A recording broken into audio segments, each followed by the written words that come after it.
Hello नमस्कार दोस्तों, मैं अमूल का सर आपका स्वागत करता हूं। दोस्तों, ये जो वन शॉट रिवीजन वीडियो आप देखने वाले हो, डिस्टिंग्विश बिटवीन, कुछ बातें मैं आपको पहले क्लियर कर दूं।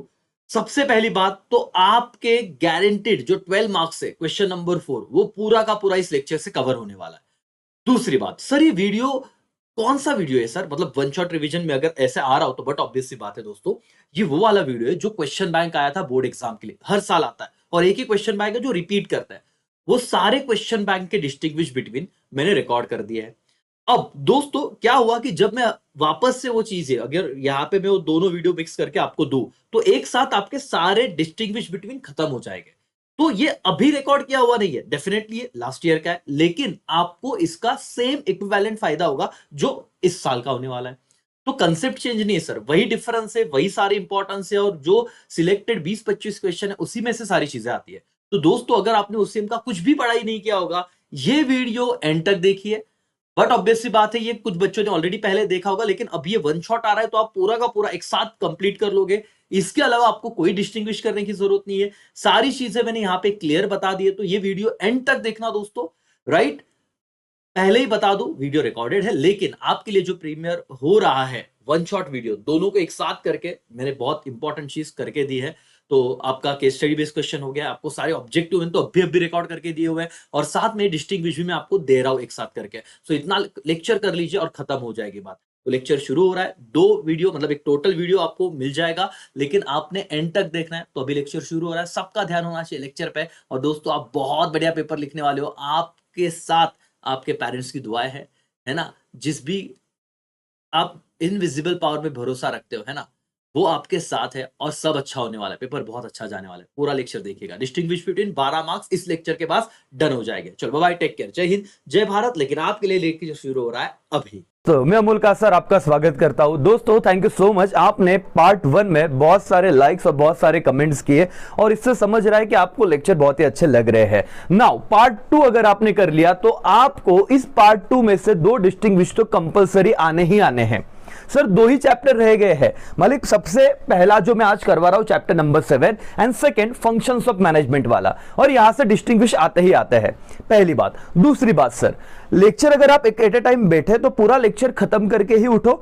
नोट मतलब पेन और नोटबुक साथ में रखो, रिवाइज करते लिख के भी अगर प्रैक्टिस करोगे तो बहुत बेनिफिट होगा इस चीज का आपके लिए, क्योंकि 12 में से 12 मार्क्स हमको कंपलसरी चाहिए। पॉइंट नंबर 3 सर और मैडम, बहुत बच्चे कह रहे हैं सर कि फटाफट, बहुत मतलब 1-2 बच्चे कह रहे हैं कि रिवीजन के तौर पे सर फटाफट प्लीज बता दो ना। लेकिन इस लेक्चर का रिकॉर्ड करने का पर्पस यही है कि जिन बच्चों ने कभी भी सपोज चैप्टर नंबर 7 या कोई भी चैप्टर पढ़ा भी नहीं है, वो भी अगर देखे तो उसे भी समझे। पॉइंट नंबर 2, जिन्होंने पढ़ाई कर भी ली है दोस्तों, जब मैं इन डिटेल बता रहा हूं ना तो आपके बहुत सारे प्रॉब्लम, बहुत सारे कंसेप्ट यहां पे भी क्लियर हो जाएंगे। जैसे कि आपके ऑब्जेक्टिव्स का आंसर आपको यहां से मिल सकता है। तो सिर्फ आप 12 मार्क्स से नहीं कर रहे हो, याद रखो ये करीब करीब आपको 15-20 मार्क्स के ऊपर भी लेके जाएगा। इवन जैसे कि स्टेट कमीशन पे सारे पॉइंट मैंने बताए, राइट? तो आपने सिर्फ स्टेट कमीशन के ही पॉइंट देख लिए तो आपको शॉर्ट नोट्स भी लिखते आ सकता है, यस और नो। इसीलिए मुझे डिटेल में लेक्चर बताना ही है तो आप, और बाद में मैं रिवीजन भी कराता हूं फास्ट में, तो आप बेनिफिट आपका ही है। उल्टा अगर मुझे फास्ट बताना है तो कितना काम आसान हो जाएगा मेरे लिए। इसीलिए जो मैं करा रहा हूं वो आपके फायदे के लिए ही है। शांति से बैठिए दोस्तों। जो बच्चे डिस्टिंग्विश कर रहे थे खुद से, उन्हें 2-3-4 दिन लग जा रहे थे, फिर भी सर कॉन्फिडेंस नहीं आ रहा था। सिर्फ 2 घंटे के लेक्चर आपको देखने मेरे, पूरा 12 मार्क्स का आपका डिस्टिंग्विश भी खत्म हो रहे, ऑब्जेक्टिव्स में भी कॉन्फिडेंस आ रहा है, तो आपका विन विन सिचुएशन ही है। तो प्लीज इस चीज को समझिए और एक शिद्दत के साथ लेक्चर देखिए। बाकी लग तो सबकी चुकी है, राइट ना? आपको जो फीलिंग आ रहा है, हर किसी बच्चे को वही फीलिंग आ रहा है सर क्या होगा, लेकिन टेंशन मत लो, सब अच्छा होगा और हम सब अच्छे से करेंगे करके। चलो सर बिना समय गवाए आज आते हैं चैप्टर नंबर 7 के डिस्टिंग्विश पे, जो है district commission versus state commission versus national commission. तो सर और मैडम, सर आप तीनों कैसे बताओगे? टेंशन मत लो, मैं आपको समझा भी दूंगा कि कैसे लिखना है, सारी कंसेप्ट हम क्लियर करते हैं। पहले सर ये है क्या, ये कमीशन, ये कंसेप्ट क्या है? सर कंज्यूमर प्रोटेक्शन एक्ट, इस चैप्टर से क्वेश्चन आया, यस और नो? अच्छा, कंज्यूमर प्रोटेक्शन एक्ट में क्या कहा गया था? Sir moral of the story बोला तो कंज्यूमर को प्रोटेक्ट करना था, राइट? तो जब कंज्यूमर को कोई तकलीफ होती है, जब कंज्यूमर को कोई कंप्लेंट होती है, तो कंज्यूमर कहां पे जाना चाहिए? आप बोलोगे सर कोर्ट में जाएगा ना? नहीं सर, पहले तो उनके लिए जो स्पेसिफिक रिड्रेसर फॉरम बनाए गए हैं, राइट, ये वर्ड आपने सुना रहेगा, रिड्रेसर फॉरम, जहां पे कंप्लेंट सॉल्व की जाती है, किसकी? कंज्यूमर की।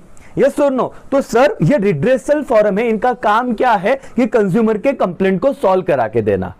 समझ में आया? तो जैसे आप अदालत में जाते हो, सर अदालत में नहीं जाएंगे, कोर्ट में नहीं जाएंगे, क्या जाएंगे? अगर यहां पे न्याय नहीं मिला तो वहां पे भी जाएंगे, लेकिन प्राइमरीली हम कहां पे जाएंगे? इन 3 कमीशन में, जिनका काम है कि लोगों को न्याय दिलाना। लेकिन यहां पे क्या पूछा है? इस कमीशन में कितने लोग होते हैं, इनका मतलब प्रेसिडेंट होते हैं, और मेंबर कितने चाहिए, मिनिमम मैक्सिमम, बराबर है कि नहीं? उनका एज लिमिट क्या होना चाहिए, ऐसे करके सारी बातें दी, और इसमें से ऑब्जेक्टिव भी आता ही आता है। यस सर, तो मैंने सारे रीजन बताए सर, आपको एक रिड्रेसल फॉरम है ये समझ गया। सबसे पहले डिस्टिंग्विश लिखना चालू किया तो पहला पॉइंट आ रहा है आपका मीनिंग। सर मीनिंग में हम क्या लिखेंगे? सबसे पहले डिस्ट्रिक्ट फॉरम, और सर और मैडम आप लोगों ने अब तक कैसे लर्न किया है? देखो, 2 मेमोरी चार्ट जो होते हैं वो पढ़ाई के लिए नहीं है, मतलब सर वो रिवीजन के लिए है। और आप लोग सपोज ऐसे करोगे, जैसे कि एक बात बताता हूं मैं आपको, एक डेमो करके बताता हूं, ध्यान देना करके, राइट?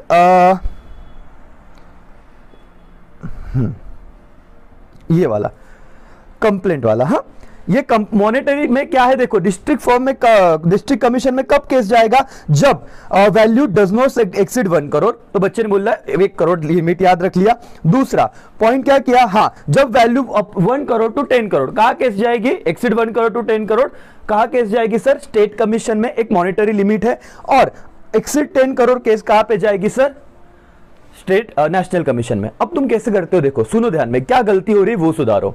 सबसे पहले तुम बोलोगे does not exceed 1 crore, does not exceed 1 crore, district commission, okay, 1 crore to 1 exceed up to above 1 crore to 10 crore कहा जाएगा? स्टेट कमीशन में। फिर आप बोलते हो अरे हाँ, अबव 10 करोड़ कहा जाएगा?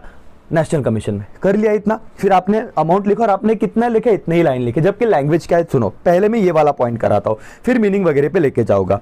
डिस्ट्रिक्ट कमीशन में ऑब्जेक्टिव भी आता है, इस पे एक ऑब्जेक्टिव मैंने मेरे टेलीग्राम चैनल पे क्विज लिया, वहां पे पोस्ट किया, तो मैं शॉक हो गया, इतने बच्चों के गलत आंसर आ रहे। इतना इजी क्वेश्चन था, तो इससे मुझे समझा कि कितने बच्चों को कंसेप्चुअल क्लैरिटी नहीं है, लेकिन इस लेक्चर के बाद हो जाएगा। सर मिनिमम 4 पॉइंट लिखने हैं, मैक्सिमम कितना भी लिख सकते हैं, लेकिन सारे पॉइंट में कराने वाला। One of the point is monetary jurisdiction, कि कितने अमाउंट तक की केस कहा जानी चाहिए। डिस्ट्रिक्ट कमीशन में कब जाएगी? अब देखो, it entertain the complaint, it मतलब क्या? District commission entertain the complaint when the value of goods and services paid does not exceed 1 crore. ये पूरा आपको लिखना है सर। आप ये नहीं लिख सकते कि क्या अप टू 1 करोड़, अब 1 crore to 10 crore and above 10 crore. गलत है, या गलत मतलब मार्क्स फिर पूरे नहीं मिलते। फिर आप बोलते हो सर हमारे मार्क्स का कट हो गए, राइटिंग में दिक्कत। मैं आपको पूरा लर्निंग करा के देने वाला हूं, टेंशन लो मत। चलो एवरीवन लैंग्वेज पे ध्यान देते, पहले हम मॉनेटरी टर्म देखते हैं, जहां पे हमारा ऑब्जेक्टिव भी खत्म हो रहा है और डिस्टिंग्विश का एक पॉइंट भी खत्म हो रहा है। मालिक क्या? Does not exceed 1 crore. और एक यहां पे सिली मिस्टेक होती है, मुझे बताओ मेरी कंप्लेंट 1 करोड़ की है, सिर्फ 1 करोड़ वैल्यू की कंप्लेंट है, 1 CR कहां पे जाएगा? बोलो, 1 CR का कंप्लेंट है, कहां पे जाएगा?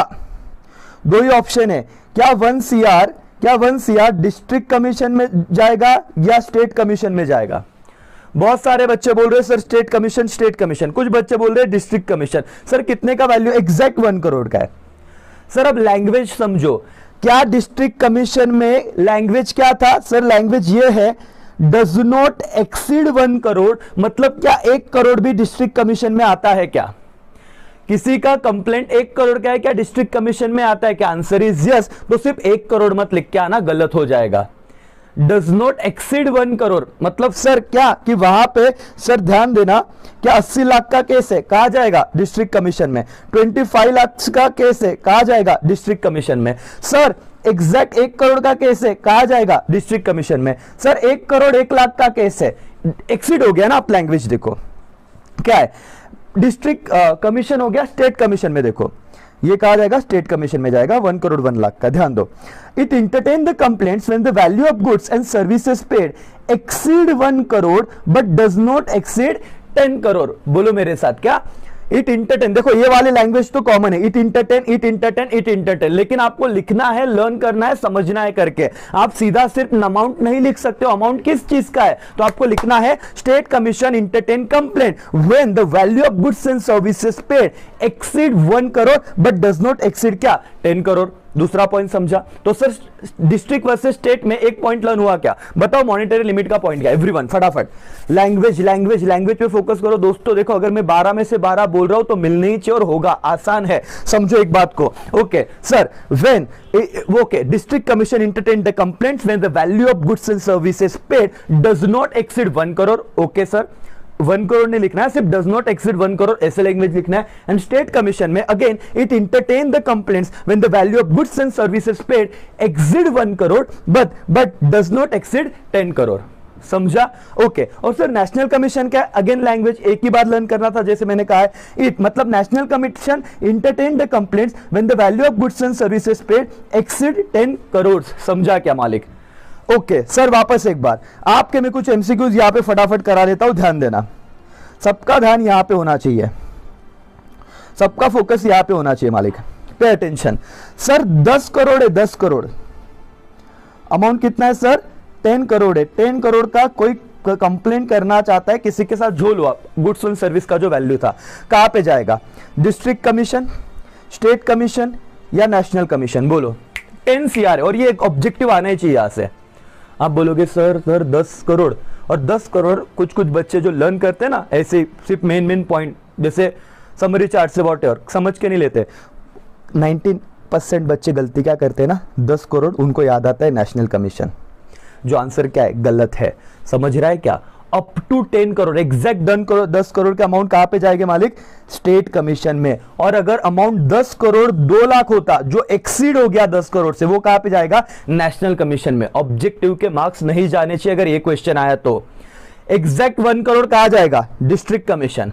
1 करोड़ 10 लाख मतलब एक्सीड 1 करोड़ कहां पे जाएगा, up to 10 crore state commission. तो क्या इसमें 10 करोड़ भी आएगा क्या, हाँ सर।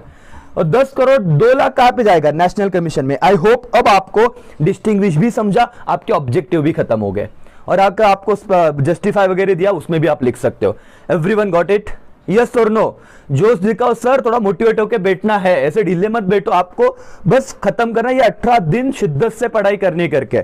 समझ रहा है मेरा मोटो, समझा आपको, मॉनिटरी लिमिट एवरीबॉडी। चलो क्या करना है सर, सिर्फ हम ऐसे लिख के आएगा, क्या लिखेंगे सर, एक्सीड 1 करोड़ नहीं up to 1 crore, exceed 1 crore, up to 10 crore and above 10 crore. Marks मिलेंगे क्या, ध्यान से शिद्दत से, पूरे नहीं मिलेंगे। क्या लिखना है, इट इंटरटेन द कंप्लेंट्स, क्या डिस्ट्रिक्ट कमीशन। 10वीं बार बोल रहा हूं सर, आप बोर हो गए कितनी बार पढ़ाते हो, खत्म करना है मेरे साथ ही, बाद में पढ़ने का नहीं। It entertain the complaints when the value of what, goods क्या ओनली सर, नहीं गुड्स एंड सर्विसेज, पेड की अनपेड, पेड कितना था, does not exceed 1 crore. Then after same line exceed 1 crore but does not exceed 10 crore and sir last में क्या, above 10 crore. I hope ये point खत्म है एवरीबॉडी, यस और नो?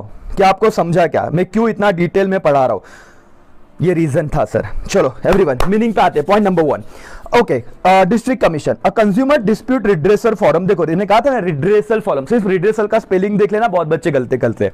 अ कंज्यूमर डिस्प्यूट, डिस्प्यूट मतलब क्या, झगड़े, कंज्यूमर का डिस्प्यूट और झगड़े सॉल्व करना है। A consumer dispute redressal forum at the district level called district commission. एकदम फालतू है, लगेज हो जाएगा सर। स्टेट कमीशन मतलब क्या, लिखना कैसे है, a consumer dispute redressal forum. क्या ये नाम आपको देखो एक पॉइंट पे लर्न करो, ये पीडीएफ ऑलरेडी टेलीग्राम में, ये पूरा का पूरा मतलब ऑलरेडी पोस्ट कर दिया है मैंने, डाउनलोड करो, 2 बार 3 बार पढ़ो, समझ लो। लिखने का लैंग्वेज आने ही वाला इसमें से आपको डिस्टिंग्विश पेपर में। A consumer dispute redressal forum as state commission state called state commission and national commission क्या सर, again repeat हो रहा है, a consumer dispute redressal forum at national level is called national commission।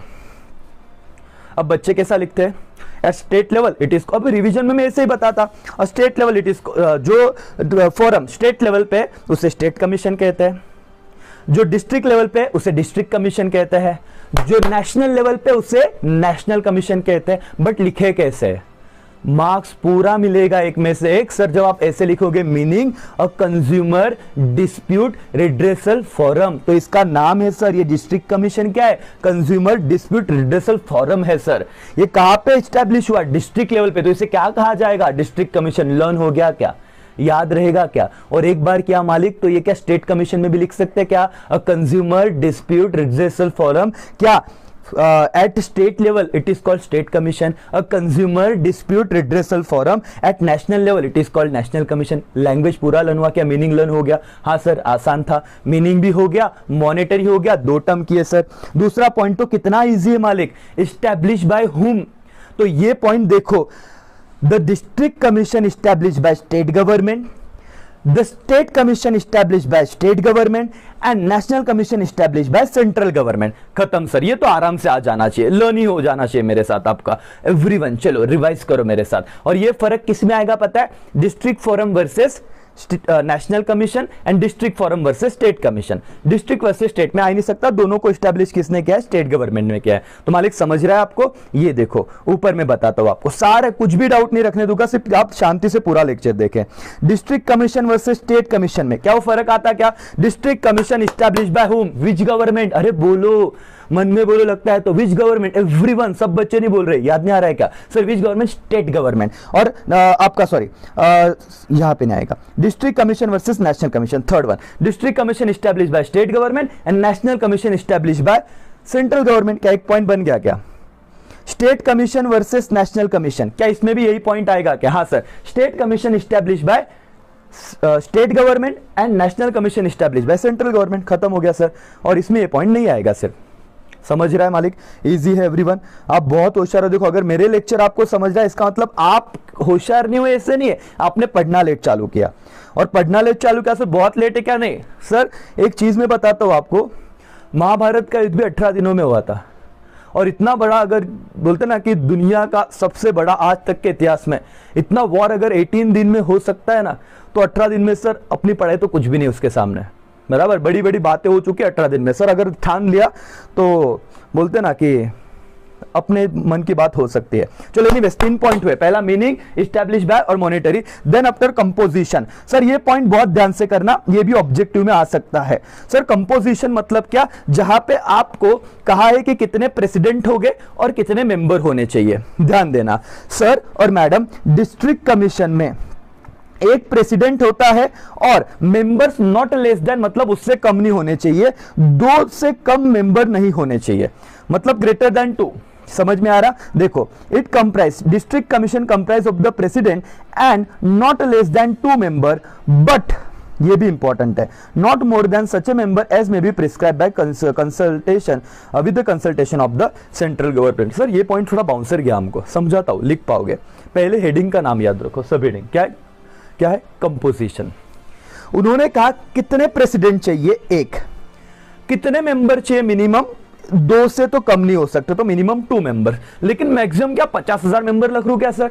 अरे मेरे को लग रहा है 1 लाख रख लूं क्या सर? नहीं sir, maximum number as may be prescribe in what? क्या? Consultation, as may be prescribe in and consultation with the central government. एक बात बोलूं, इतना याद नहीं रहेगा ना, तो आपको बताता हूं। देखो नेशनल कमीशन पे जाते हैं, नेशनल कमीशन और स्टेट कमीशन दोनों का लैंग्वेज सेम है और दोनों के पैराग्राफ भी सेम है, ध्यान देना। National commission comprise 1 president, okay, comprise of president and not less then with how many members? 4 member. तो एक प्रेसिडेंट और 4 मेंबर से कम नहीं होने चाहिए, तो ग्रेटर देन 4 रहेगा, राइट? इज इक्वल टू और ग्रेटर देन, मतलब 4 या उससे ज्यादा, but not more than such member as may be prescribe. हर किसी में यही लैंग्वेज लिखने का, not more than such member as may be prescribe. अब आपने इतना लिखा तो आपको पूरा 1 मार्क्स मिलेगा। अब तक हम क्या करते थे सर, कैसे लर्न किया था sir? District commission 1 president and not less then, मतलब 2 और मोर members, okay. State commission 1 president 4 and more members. National commission 1 president 4 and more member. अरे क्या है ये, लिख भी दोगे, मतलब ये मार्क्स भी मिलेंगे, लेकिन पूरे अब मिलेंगे। आपको क्या करना हो, लैंग्वेज संभालो, लिख लो लगता है तो। It comprise of the president and not less than 2 members. कहां पे? डिस्ट्रिक्ट में। स्टेट में देखो नेशनल की तरह ही है। इट कंप्राइज प्रेसिडेंट, एक president and not less than 4 member, तो एक प्रेसिडेंट और 4 से कम मेंबर नहीं होने चाहिए, तो 4 या उससे ज्यादा, but not more than such a member as may be prescribe. यहां तक रुक गए तो भी चलेगा, आगे लिख ही दिया, इन consultation with the central government. तो एज प्रिस्क्राइब तक भी लिखा तो भी चलेगा एवरीवन। चलो कंपोजिशन हो गया क्या सर? डिस्ट्रिक्ट में एक प्रेसिडेंट होगा और 2 से ज्यादा दो और दो से ज्यादा मेंबर चाहिए, नॉट लेस देन, दो से कम मेंबर नहीं चाहिए, लेकिन ज्यादा कितने, एज में बी प्रिस्क्राइब। ठीक है सर। स्टेट दो, एक प्रेसिडेंट और चार और उससे ज्यादा मेंबर, लेकिन मैक्सिमम कितने, वो एज में बी प्रिस्क्राइब।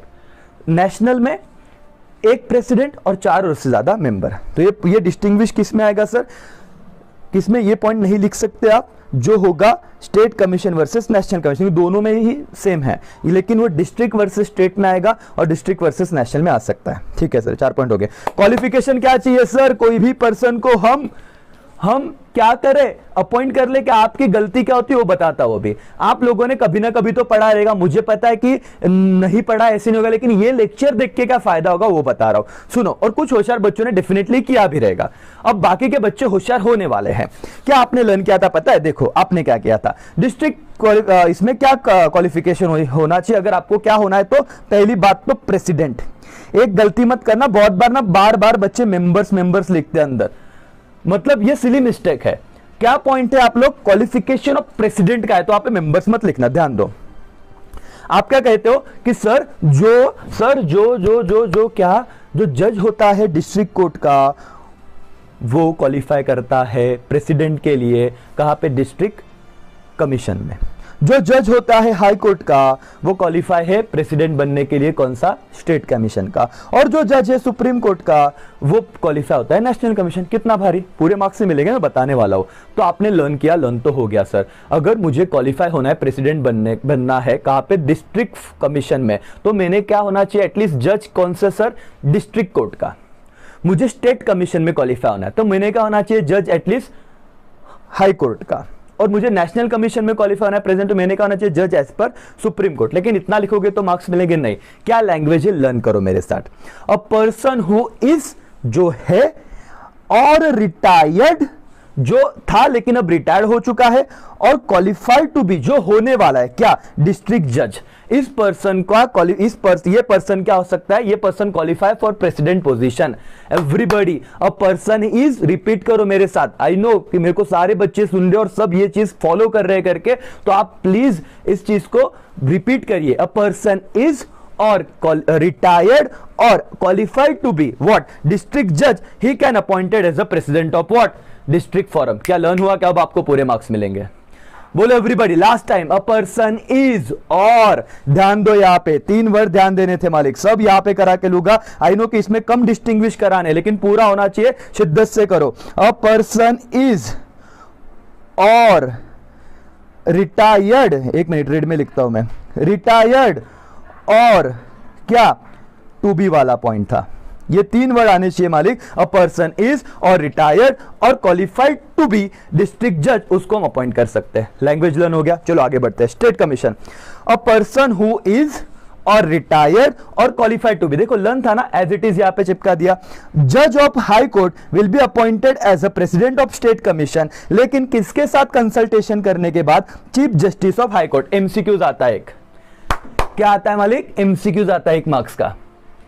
कैसे याद रखना है मुझे बताओ। Qualification of president state commission के लिए क्या, पर्सन हु इज और रिटायर्ड और अपॉइंटेड टू बी, या सॉरी क्वालिफाइड टू बी जज ऑफ व्हाट, हाई कोर्ट, उसे स्टेट कमीशन का प्रेसिडेंट बना दूंगा। And will be by whom, by state government, but obvious state government appoint करेगी, लेकिन किसके साथ बातचीत करने के बाद, chief justice of high court. Done sir. District commission हो गया, स्टेट कमीशन हो गया, अब हम जाते हैं नेशनल कमीशन पे वापस। अ पर्सन हु इज और हैज बीन, जो है या पहले हो रह चुके, हैज बीन मतलब पहले थे। लैंग्वेज लर्न करो। अ पर्सन हु इज और हैज बीन अ जज of the supreme court will be appointed as a president by the central government in consultation with chief justice of India. मालिक MCQs, objective, कि central government किसके साथ consultation करने के बाद national commission के president को अपॉइंट करते हैं। आई रिपीट, सेंट्रल गवर्नमेंट किसके साथ कंसल्टेशन करने के बाद नेशनल कमीशन के प्रेसिडेंट को अपॉइंट करती है। Option A chief justice of high court, option B chief justice of India. Answer is option B chief justice of India. Focus यहां पे ध्यान दो, कंसंट्रेशन पूरा चाहिए।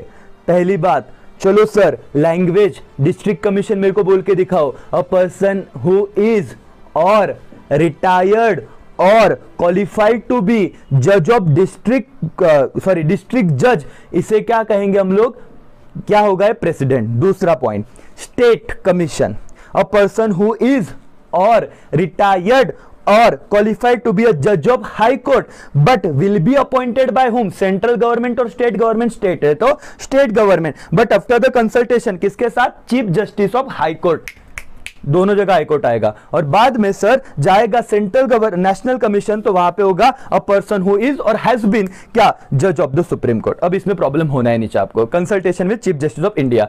मार्क्स भी मिल गए, ट्रू और फॉल्स के आंसर भी सही आएंगे। अब आपको वन वर्ड अगर आया तो भी आपका सही आ जाएगा, मतलब ऑब्जेक्टिव खत्म मालिक। आने दो कोई भी क्वेश्चन। मेंबरशिप टेन्योर बहुत ही इंपॉर्टेंट है। अब यहां पे मैं आपको पहले तो लिख के देता हूं जो आपने पढ़ा होगा अब तक, मैं सिर्फ लैंग्वेज आपकी बिल्ड करा रहा हूं ताकि आपको पूरे मार्क्स मिले। सर पहले क्या है, स्टेट कमीशन, सॉरी पहला जो है आपका that is your district commission, state commission और नेशनल कमीशन। आपने क्या लिखा है पता है, एज लिमिट टेन्योर में डिस्ट्रिक्ट कमीशन का जो प्रेसिडेंट होता है वो आपने लिखा 5 इयर्स, जो तीनों में कॉमन है, 5 साल तक वो रह सकता है। लेकिन एक जगह पे एज लिमिट भी है। एज लिमिट क्या है सर, यहां पे है आपका 65 ईयर, यहां पे है आपका 67 ईयर, लिख लो लगता है तो, और यहां पे एकदम भारी है, अगर आप मेंबर हो तो आपका लिमिट है 67 ईयर, और अगर आप प्रेसिडेंट हो, अगर आप प्रेसिडेंट हो तो आपका लिमिट है 70 ईयर। सर ये बता देता हूं मैं, टेंशन मत लो। अगर आप प्रेसिडेंट तो आपका एज लिमिट है 70 ईयर। लेकिन एक लैंग्वेज है जो बच्चा गलती कर रहा है, ये लैंग्वेज क्या है पता है, ध्यान दो, इन तीनों में कॉमन क्या है, एक मिनट सिर्फ टाइम लेगा, लेकिन आपको ना बाद में कोई टेंशन नहीं है। आपका अगर कोई भी क्वेश्चन आता है, अभी शॉर्ट नोट्स भी आता है ना, इतने पॉइंट लिखो हो जाएगा। एक क्वेश्चन है sir, which ever is earlier, whichever is earlier, writing में प्रॉब्लम है लेकिन ठीक है, भावना को समझ लो। सर क्या है, डिस्ट्रिक्ट कोर्ट, डिस्ट्रिक्ट कमीशन में जो बंदा है वो 5 साल या अब जो अटेंड कर लेगा age 65 year, whichever is earlier, तब तक ही रह सकता है। सर लैंग्वेज पे लेके जाता हूं, pay attention. The membership tenure is the 5 year और age of 65 year, whichever is earlier. म्हणजे क्या सर, इसको थोड़ा एक्सप्लेन कर दोगे क्या? यस मालिक करता हूं, आपके लिए सब चल रहा है, सुन लो समझ लो, ज्यादा घाई मत करो। 1.5 की स्पीड पे देखो लगता है तो 1.75 देखो अगर आपका हो गया, जिसका नहीं हो गया नॉर्मल पे देखो, लेकिन सब पॉइंट समझना चाहिए क्योंकि अगेन ऑब्जेक्टिव आएगा। एक पर्सन है मिस्टर राम, ठीक है, मिस्टर राम जी, अब क्या हो रहा है, उनका एज था 63 ईयर, तब वो डिस्ट्रिक्ट कमीशन में अपॉइंट हुए। अब आपको पूछा जाएगा कि बताओ वो कौन सी एज में उन्होंने ऑफिस को छोड़ देना चाहिए, तो आप देखोगे टेन्योर पीरियड। टेन्योर पीरियड कितना है, देखो मैं एक्सप्लेन कर रहा हूं, जिसको समझे बहुत अच्छी बात है, इतना डिटेल में शायद ही पूछे, लेकिन समझो अगर ऑब्जेक्टिव आया तो। आपको पता है डिस्ट्रिक्ट कमीशन में 5 साल और at the age of 65 year, whichever is earlier का मतलब समझा रहा हूं, तब तक ये पर्सन रहेगा। तो मिस्टर राम जी कब तक रहेंगे सर? सर वो ना 2 ही साल यहां पे काम कर पाएंगे, क्योंकि उनका एज जो 65 ईयर है वो कंप्लीट हो गया 2 साल में। लैंग्वेज समझ रहा है क्या? तो उनका टेन्योर पीरियड कितना रहेगा? 2 years. Why? Which ever is earlier. लेकिन वही मिस्टर राम, सेकेंड केस देखो, 55 की एज में अगर अपॉइंट होते तो क्या होता सर, 60 की एज में उन्हें क्या हो जाता, छोड़ देना पड़ता बिजनेस। क्यों? क्योंकि मैक्सिमम ईयर कितना है, 5 साल, 5 साल और 65 विच एवर इज अर्लियर। चलो सर, जिसको समझना था समझ गया, नहीं समझा एग्जाम ओरिएंटेड बात करते हैं, लर्न करते हैं। Membership tenure, sir membership tenure 5 year और 65 whichever is earlier. District commission में, स्टेट कमीशन में 5 ईयर और 67, age of 67 whichever is earlier. कुछ बच्चे ना क्या पता क्या खा पी के पेपर लिखते, मतलब कौन सा नशा करके पेपर लिखते ये नहीं समझता, वो क्या लिखते 5 ईयर और 67 year whichever is earlier. गलत, सिली मिस्टेक। 5 ईयर और age of 67 whichever is earlier, तो एज को अंडरलाइन करो। ये होशियार बच्चे भी गलती करते पेपर लिखते वक्त। एंड लास्ट, नेशनल कमीशन, अब membership tenure is the 5 year, तो 5 साल तीनों में कॉमन था, जैसे मैंने यहां पे दिखाया। ध्यान दो, इसका ये लिख लो करके, ये मेंबरशिप टेन्योर सब में, लेकिन एज क्या है सर, अगर वो मेंबर है तो 67, अगर वो प्रेसिडेंट है तो कितना सर 70। ये देखो age of 67 for member and age of 70 for president, whichever is earlier. और विच एवर इज अर्लियर ये लिखना है, अगर ये नहीं लिखा फिर भी मार्क्स नहीं मिलेंगे। आपको लगता है सर हमको आ रहा है, हमने लर्न किया ना 565, 567, 567, 65 सर झालंय। हाँ गलत कर रहे हो, पूरे मार्क्स चाहिए ना मालिक, चाहिए सर। तो लिखो द मेंबरशिप टेन्योर। और ये किसकी बात चल रही 560 ते माहित नाही सर आम्हाला, आम्ही फक्त लिहून आलो 567, 565 आणि जे काय ते गलत समझो। अभी इसके बाद टेंशन इज नहीं, मेंबरशिप टेन्योर इज 5 ईयर और age of 65 whichever is earlier. State commission है, membership tenure is 5 year common है, and age of what 67 whichever is earlier, whichever is earlier, whichever is earlier. And national commission the age of tenure is the membership tenure of age नहीं, membership tenure is 5 year और age of 67 for the member and age of 70 for president, whichever is earlier. Done मालिक, खत्म। Area, एक point लिखना है आपको, area क्या, it is cover district commission cover particular district, ये तो हाथ के मार्क्स है। State commission cover particular state and national commission cover entire country. चलो रिपीट करो, एरिया कवर क्या है सर, सबसे पहला district commission particular district, state commission particular state, उसके बाद national commission entire country. Learn हो गया पॉइंट, एक पॉइंट लिख पाओगे, यस और no.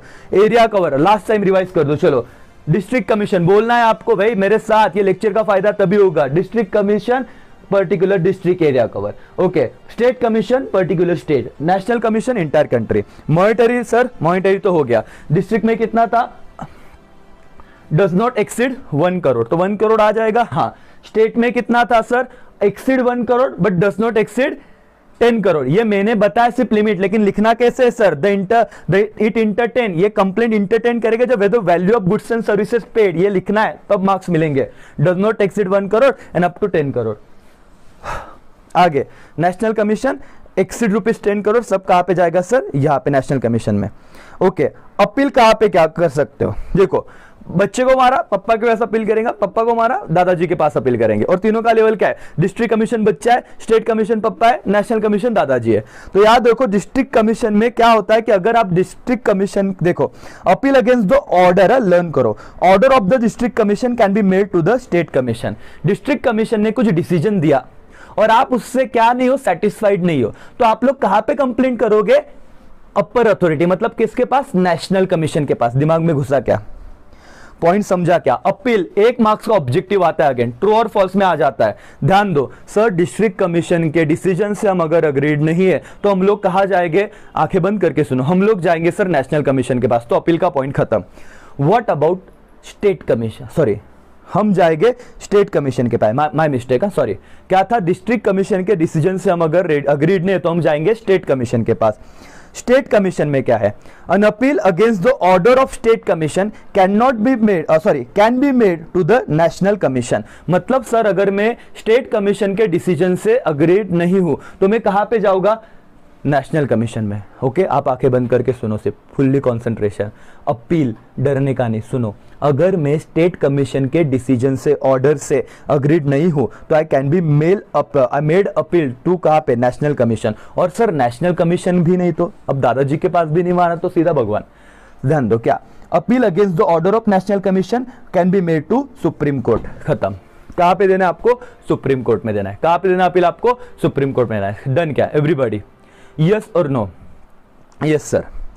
Nature of complaint, point number 8 से पॉइंट नंबर 9 कनेक्टेड है सर, एकदम सिंपल है। डिस्ट्रिक्ट कमीशन में सिर्फ ओरिजिनल कंप्लेंट आती है, which come to district commission original आता है। लेकिन अभी आपने पढ़ा कि स्टेट कमीशन में कौन से केसेस आते हैं, क्या डिस्ट्रिक्ट में जो लोग उससे सेटिस्फाई नहीं है वो भी केसेस आते हैं कि नहीं, नेशनल में आते हैं। तो देखो, इट इंटरटेन ओरिजिनल कंप्लेंट्स, मतलब फ्रेश केसेस भी आते हैं, and appeal against the order of the district commission वो भी आता है। समझ रहा है क्या एवरीबॉडी, डिस्ट्रिक्ट में ओरिजिनल, लेकिन जो सेटिस्फाई नहीं हो नेशनल में जाते हैं। तो नेशनल कमीशन में कौन से नेचर के कंप्लेंट आते हैं, नेशनल कमीशन के खुद के ओरिजिनल, और क्या सर जो डिस्ट्रिक्ट से स्टेट कमीशन में कौन से आते हैं, स्टेट के ओरिजिनल, और जो डिस्ट्रिक्ट से सेटिस्फाई नहीं वो लोग। नेशनल कमीशन में भी सेम लैंग्वेज है वैसे भी, it entertain the original complaint, और कहा के केसेस आते हैं, स्टेट कमीशन से जो सेटिस्फाई नहीं वो लोग आते हैं। 9 पॉइंट हो गए सर, खत्म, डन। नो ही पॉइंट थे सर, बहुत टाइम लगा। हाँ, अब फटाफट अगर मुझे करना रहता ये लेक्चर मतलब रिवीजन के तौर पे, तो मैं कैसे पढ़ा था वो भी देख लो झलक एक। मतलब ये 2 मिनट में भी खत्म कर सकते हैं सर। क्या distinguish between state, district, state and national commission. पहला अगर मैं बोलूंगा वो डिस्ट्रिक्ट का पॉइंट रहेगा, सेकंड वाला स्टेट का रहेगा, थर्ड वाला नेशनल का रहेगा। सर मीनिंग क्या, जो डिस्ट्रिक्ट लेवल पे एस्टैब्लिश है उसे डिस्ट्रिक्ट कहेंगे, जो स्टेट लेवल पे एस्टैब्लिश है उसे स्टेट कहेंगे, जो नेशनल लेवल पे एस्टैब्लिश है उसे नेशनल कहेंगे। लेकिन लैंग्वेज पूरा पढ़ लेना। क्या consumer dispute redressal forum, establish bye, it is establish bye state government, establish bye state government, establish by central government. Sequence पता है ना, स्टेट, डिस्ट्रिक्ट और नेशनल, ऐसे बता रहा हूं। Composition sir, 1 president not less than 2 members more than as may be prescribe, 1 president not less than 4 member, right, or maximum as may be prescribed. National commission, district, state, national commission, 1 president, not less than 4 member and maximum as may be prescribed. खत्म सर। Okay sir, then after क्या point है मेरा? Point है qualification of the president. Sir who is और retire और qualified to be, क्या district commission में कौन प्रेसिडेंट बन सकता है? जो जज ऑफ, क्या सर, डिस्ट्रिक्ट जज, यहां पे हाई कोर्ट जज। लेकिन क्या हु इज रिटायर्ड और qualified to be, high court जज विथ कौन अपॉइंट करेगा? State government with consultation with क्या, chief justice of high court. National का सर क्या, जज of supreme court, yes sir, president उन्हें अपॉइंट करेंगे, अपॉइंटेड बाय प्रेसिडेंट, या इंपॉर्टेंट वर्ड है, ऑब्जेक्टिव में आ जाएगा। एंड क्या था, with consultation with chief justice of India. Membership tenure 5 year और age of 65 whichever is earlier, 5 year और age of 67 age whichever is earlier, 5 year और age of 67 for members and age of 70 for president. Done. Area, particular district, particular state, entire country. A monetary limit up to 1 CR, right? Up to 1 CR. Exceed 1 CR, but does not exceed 10 CR. तो 10 करोड़ के case भी कहां पे आएंगे? यहां पे चाहेंगे, state commission में। बता रहा हूं, 1 मार्क्स का सवाल है। एंड लास्ट में सर एक्सीड 10 CR का अमाउंट कहां पे जाएगा मालिक? कहां पे जाएगा? नेशनल कमीशन में। लेकिन अमाउंट क्या है सर? इतना ही नहीं लिखना है। It entertain the complaints, the value of goods and services paid, ये तीनों में सेम है। अपील सर, अगर आप डिस्ट्रिक्ट से सेटिस्फाइड नहीं हो तो उस कॉलम में लिखना अपील करेंगे नेशनल स्टेट कमीशन में। आप स्टेट से सेटिस्फाइड नहीं हो तो अपील करोगे नेशनल कमीशन में, और नेशनल से सेटिस्फाइड नहीं तो अपील करोगे, उसके ऑर्डर से सेटिस्फाइड नहीं तो अपील करोगे सुप्रीम कोर्ट में। डन। नेचर ऑफ कंप्लेंट, इसके पास ओरिजिनल, इसके पास ओरिजिनल और डिस्ट्रिक्ट का, और इसके पास ओरिजिनल और क्या, स्टेट का। खत्म, डन। सर आपको एक सिर्फ 1 टाइम रीडिंग के लिए दे रहा हूं, चैप्टर नंबर 8 का मार्केटिंग एंड सेलिंग। इस पीडीएफ में सिर्फ 1 टाइम रीडिंग करने का है, बाकी कुछ नहीं, सॉर्टेड है। सिर्फ 1 time reading, only 1 time reading. Yes sir. तो बहुत बड़ा लेक्चर लिया ना। Yes sir. अब क्या रह गया? लास्ट डिस्टिंग्विश जहां से आने के चांसेस है। लेकिन मेरा एक आपको सजेशन रहेगा, राइट, मेरा एक सजेशन आपको यह रहेगा कि आप लोग इस चैप्टर के डिस्टिंग्विश के पीछे ना लगे। मतलब सर 4 में से 3 तो आप ऑलरेडी आपको मिल जाएंगे जितने मेरे लेक्चर देखे। मैं बताऊंगा, नहीं बताऊंगा ऐसे नहीं। जो आपका है planning, organising, staffing, direction, coordination and control, लेकिन वो नेक्स्ट लेक्चर में मैं बताऊंगा, राइट। पार्ट 3 इसके लिए आएगा। लेकिन अब तक पार्ट 1 और पार्ट 2 में से आपको आपके 3 डिस्टिंग्विश मिल जाएंगे। पार्ट 3 में से एक आएगा, लेकिन वो सिर्फ 1 टाइम वॉच रहेगा। हाँ, कर लो पूरा ताकि आपके इसके ऑब्जेक्टिव कुछ निकल जाए। बराबर है तो इजी वैसे, डिफिकल्ट कुछ है नहीं। जैसे कि ऑर्गेनाइजिंग एंड स्टाफिंग बताने के लिए अभी भी बता सकता हूं, लेकिन लेक्चर वापस बड़ा हो जाता है। बच्चे बोलते हैं सर क्या है, वो साइकोलॉजिकल इंपैक्ट रहता है तुम पे। बट ठीक है, ये वाला लेक्चर सर क्या कवर किया? सिर्फ आपने आपके 4 मार्क्स ही नहीं, आपने ऑब्जेक्टिव भी कवर किया। और अगर आपको लगता है कि शॉर्ट नोट्स लिखिए सर डिस्ट्रिक्ट कमीशन पे, सारे पॉइंट लिख देना भाई। क्या मीनिंग लिखना, क्वालिफिकेशन लिखना, उसका एज लिमिट लिखना, सब बातें लिखना, टेन्योर पीरियड वगैरह, कौन से केसेस आती है, तो आपको 5 में से 5 तो मिल ही जाएंगे। तो आपने एट अ टाइम सारे क्वेश्चन को हैंडल किया। अब आप एक्सरसाइज, आपके टेक्स्ट बुक के नीचे जाके एक्सरसाइज क्वेश्चन करोगे ना, इससे रिलेटेड सबके आंसर आपको आएंगे। एक बार ना आप चेक कर लो, बिना आंसर देखे आपको सारी बात आएगी और ऑब्जेक्टिव अब लर्न नहीं करने पड़ेंगे। समझा क्या मालिक? तो इस लेक्चर में यहीं पे रुकता हूं। थैंक यू सो मच, मिलते हैं नेक्स्ट लेक्चर में। तब तक के लिए बाय बाय, टेक केयर, जय हिंद, जय भारत। हेलो फ्रेंड्स, मैं अमोल कासर आपका स्वागत करता हूं। दोस्तों आज के लेक्चर में हम लोग ओसीएम के सारे डिस्टिंग्विश करेंगे। मतलब सर करीब करीब आपका बोर्ड एग्जाम में जो क्वेश्चन नंबर 4 है, राइट, एनी 3 डिस्टिंग्विश लिखने आपको, 4 मार्क्स ईच, 12 मार्क्स आपके इस लेक्चर से डन हो जाएंगे। दोस्तों जब भी आपको फ्री टाइम मिले, राइट, आपको बोर हो रहा है पढ़ाई से, कान में हेडफोन डाल लीजिए और लेक्चर 1.5 के स्पीड पे देखना चालू कर दीजिए। सारी कंसेप्ट आपकी क्लियर हो जाएगी। नॉर्मल स्पीड पे भी देख सकते हो, लेकिन 12 में से 12 मार्क्स अगर आपको चाहिए, राइट, पूरा लेक्चर एंड तक देखो। मैं नॉर्मल स्पीड पे पहले समझाऊंगा, फिर फटाफट उससे रिवाइज भी कराऊंगा, तो सारे डिस्टिंग्विश आपको मेरे साथ ही लर्न करना है, ये टारगेट रखिए दोस्तों। 21 के जितने भी डिस्टिंग्विश दिए हुए हैं, राइट, अपने जो और अदर इंपॉर्टेंट डिस्टिंग्विश है, सब मैंने यहां पे कवर किए हुए हैं, तो बिल्कुल भी टेंशन मत लेना, आप लोगों की पढ़ाई मेरे साथ ही यहाँ पे डन हो जाएगी। लेकिन सर वंस अगेन क्वेश्चन यही आता है कि डिस्टिंग्विश में सर 4th क्वेश्चन पे तो हम आ जाएंगे, लेकिन कितने पॉइंट लिखने हैं सर? सर बहुत सारे मुद्दों में, जैसे हम लोग सेकंड चैप्टर की बात करें, वहां पे करीब करीब 10, 11, 12 पॉइंट है, 4 मार्क्स के लिए है। तो बोर्ड का क्या एक्सपेक्टेशन है, पहले तो वो पढ़ लेते हैं, राइट, ध्यान दो। In this question, 4 sub question from the different chapter will be asked. Attempt any 3 out of the 4. ठीक है, ये तो पता है, कोई दिक्कत नहीं। In the answer to each sub question, minimum 4 point of distinction with subtitle and brief explanation must be given. Minimum 4 बोला है, तो सर हम 5 लिख सकते हैं, हम 6 लिख सकते हैं, हम 7 लिख सकते हैं क्या? हाँ, 4 से कम तो लिखना नहीं है। लेकिन कुछ बच्चे सिर्फ पॉइंट बढ़ाने के लिए हेडिंग्स तो लर्न करते ही नहीं है, और सिर्फ विदाउट हेडर, उन्होंने क्या कहा, विद सबटाइटल बोला है। सबटाइटल मतलब क्या सर? जैसे कि यहाँ पे ऑर्गेनाइजिंग और स्टाफिंग का डिस्टिंग्विश दिया है, तो सबटाइटल मतलब मीनिंग। पहले समझ लो कैसे लिखना है, फिर मैं आपको डिटेल में बताता हूं। Important point, the explanation should be to the point. Underline किया है, देखो दोस्तों, एक्सप्लेनेशन मतलब सर हम फेंकते हैं, फिर 12 में से मार्क्स मिलते हैं 6, 4, 3, 2, 5, 8, ऐसे नहीं चलेगा। आप इस लेक्चर को पूरा देखिए, जितना मैं बता रहा हूं प्रॉपर बार बार उस चीज को सुनिए, यहीं पे वो चीज लर्न हो जाएगी। एग्जाम में वैसे ही लिखना, आपको आउट ऑफ मार्क्स मिलेंगे। And avoid writing unnecessary details. क्या पता हमको क्या हो गया है, बहुत सारे बच्चे सर होता कुछ और है, लिख के कुछ और आते हैं और बोलते हैं 12 मार्क्स का क्वेश्चन अटेम्प्ट किया। ऐसे मत करो सर और मैम, मैं आपको पूरा तरीका बताऊंगा कैसे उसको लिखना है प्रॉपर। आपको जो डिस्टिंग्विश दिया है, आप प्रॉपर उसे टेबल बनाओ, बीच में हेडर लिखो जो भी है आपके, सबटाइटल, एंड देन एक्सप्लेनेशन चालू करना। बराबर है, यहां तक सब क्लियर है? Yes sir. तो चलो अब आ जाते हैं डिस्टिंग्विश में। पहले चैप्टर में से आपको कोई भी डिस्टिंग्विश नहीं आएगा, राइट। सेकेंड चैप्टर की अगर मैं बात करूं सर, इसमें बहुत planning, organising, staffing, direction, coordination, control, ये सारे डिस्टिंग्विश दिए हुए हैं। सब मैं आपसे कराऊंगा, लेकिन ये मैं एंड में रखता हूं सेशन के, बिकॉज जिन बच्चों ने सेकेंड चैप्टर नहीं भी किया, उन बच्चों का ये इससे चैप्टर भी रिवाइज हो जाएगा। इतना इंपॉर्टेंट टेबल है करके सर, राइट। इसके डिस्टिंग्विश भी करेंगे अलग से, लेकिन लास्ट में करते हैं। अदर देन चैप्टर नंबर 2, हम लोग आगे के डिस्टिंग्विश में आपको सारे चैप्टर के करवा देता हूं, राइट। एंड देन आफ्टर हम लोग आएंगे चैप्टर 2 पे। तो सर और मैडम बिना समय गवाए अब हम लोग चालू करते हैं अपना पढ़ाई। एवरीवन, सबका कंसंट्रेशन होना चाहिए यहीं पे। आप लोगों को ये पीडीएफ भी मिल जाएगा, राइट। तीसरे चैप्टर में से कोई डिस्टिंग्विश नहीं है मालिक, अंडरलाइन कर देना।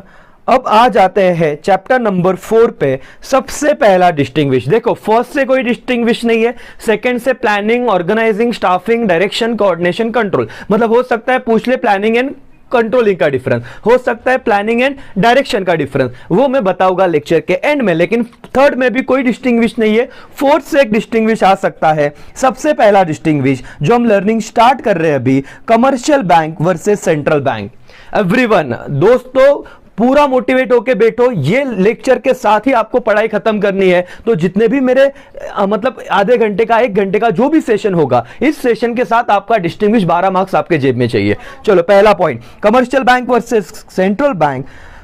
फंक्शंस सर क्या है? The main functions is to accept deposit from public and lend to the industry and others. तो लोगों से पैसा एक्सेप्ट करना और उसे लोन की तरह पे देना। लैंड करना मतलब लोन की तरह पे देना। किसे सर? इंडस्ट्री एंड अदर्स, जो भी आम इंसान है उनको भी। तो ये प्राइमरी फंक्शन है, मेन फंक्शन है किसका? कमर्शियल बैंक का।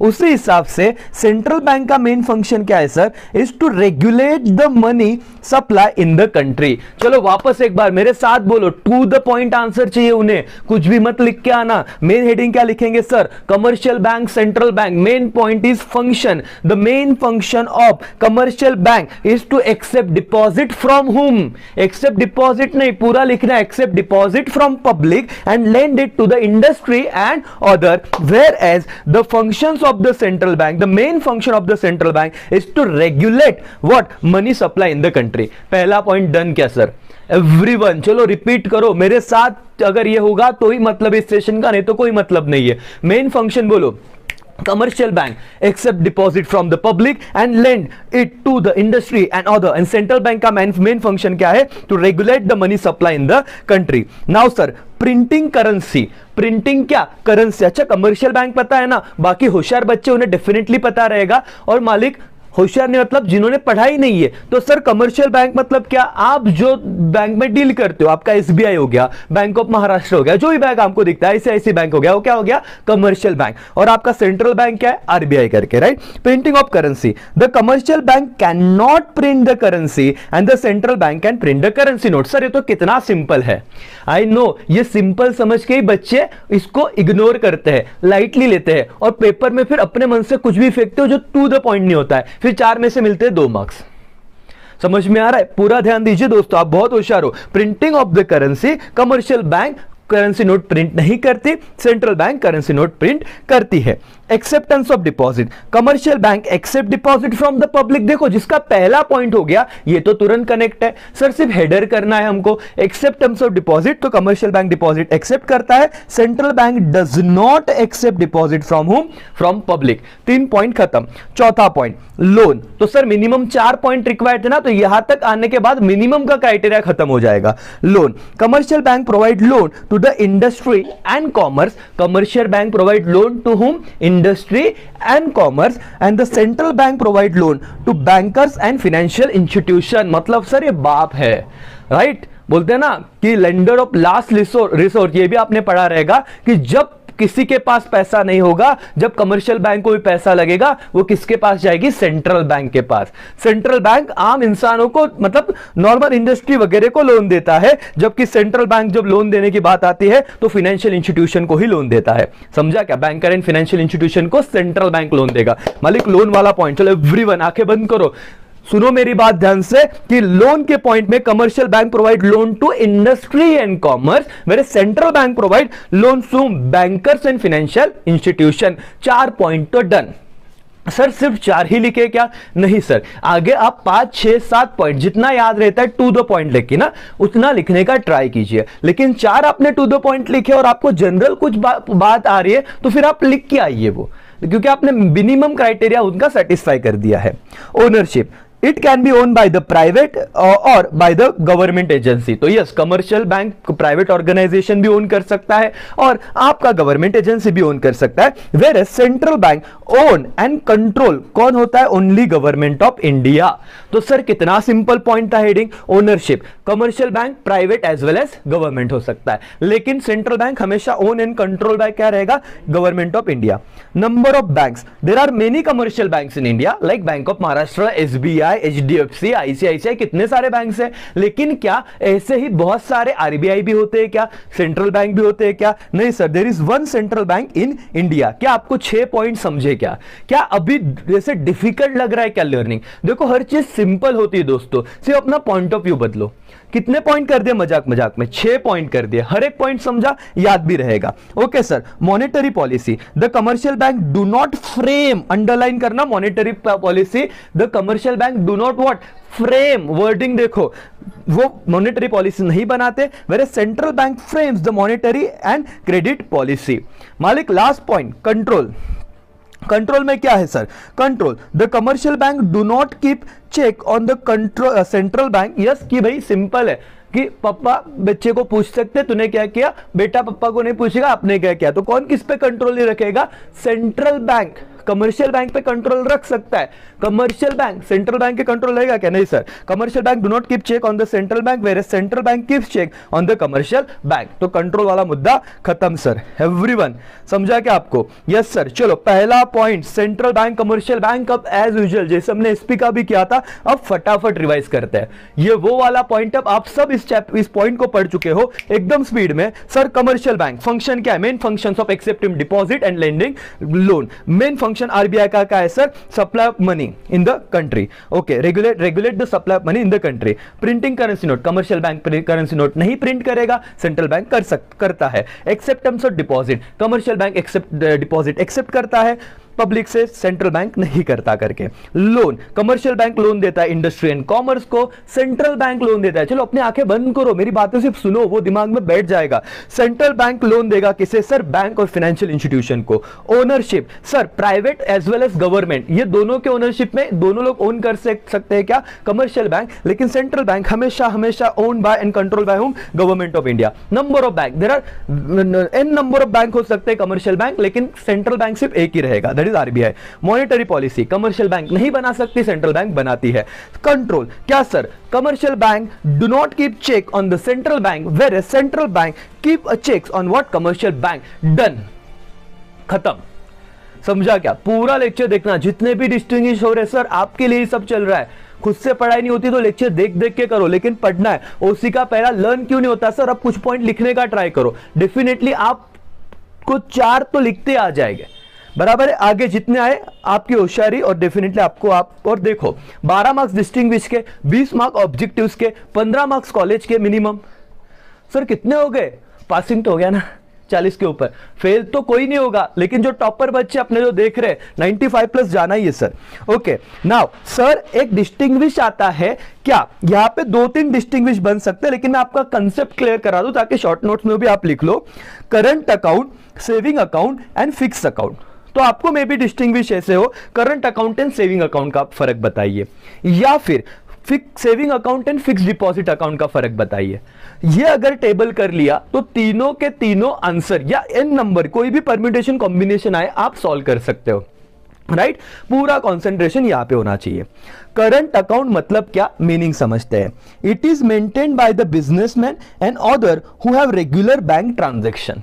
ठीक है, बहुत डिटेल में बताऊंगा अभी मैं आपको। Saving account, it is open by individual in order to save part of their income, right? It is what? Open by individuals, मतलब जनरली जो सैलरीड पर्सन होते हैं। Fix deposit, it is that account where fix sum of money is deposited for fix period. तो अब सुनो ध्यान से दोस्तों, saving account generally salaried person open करते हैं। उसमें क्या होता है कि भाई मेरी 50,000 सैलरी आई तो मैंने क्या किया, 30,000 घर में दे दिए और 20,000 मेरे बैंक अकाउंट में रख दिए। क्यों सर? क्योंकि उसपे मुझे क्या मिल रहा है? इंटरेस्ट मिल रहा है, बराबर। लेकिन जो बिजनेसमैन होते हैं, क्योंकि मुझे पता है कि महीने में ज्यादा से ज्यादा एज अ नॉर्मल पर्सन मुझे 15 से 20 ट्रांजैक्शन करने, सेविंग अकाउंट की बात कर रहा हूं, नॉर्मल है, इंटरेस्ट मिलता है और बैंक को पैसा यूज करते आता है कुछ पीरियड के लिए।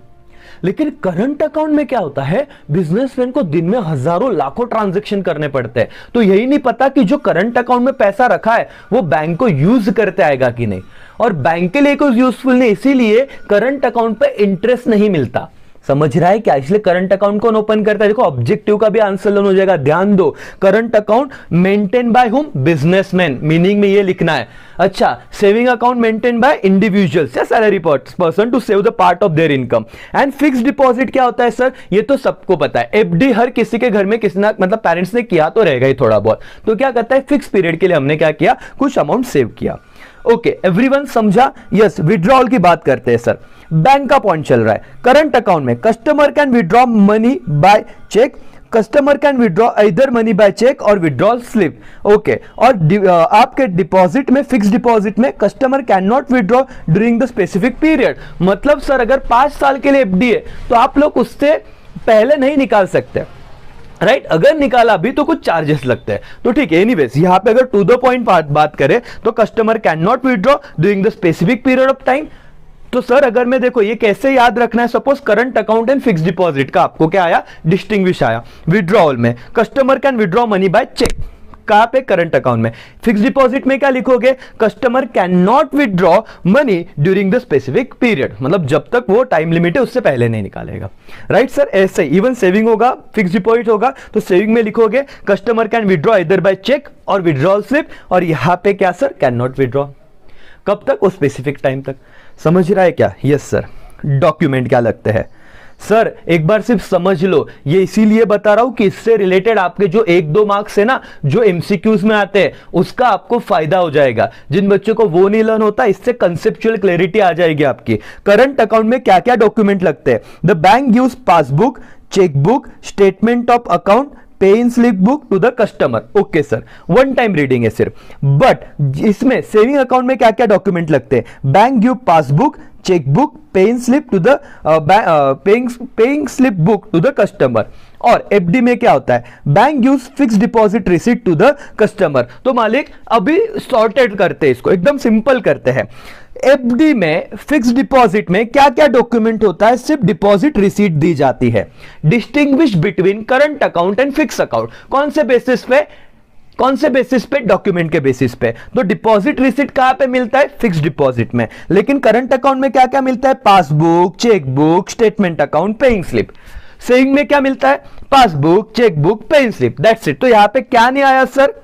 यहां पे स्टेटमेंटों का अकाउंट नहीं दिया करके, इतना ही फर्क है किसमें? करंट और सेविंग में। समझ रहा है आपको everyone, everybody? Yes sir. 3 point हुए। पॉइंट नंबर 4, मिनिमम का रिक्वायरमेंट यहां पे सेटल हो रहा है।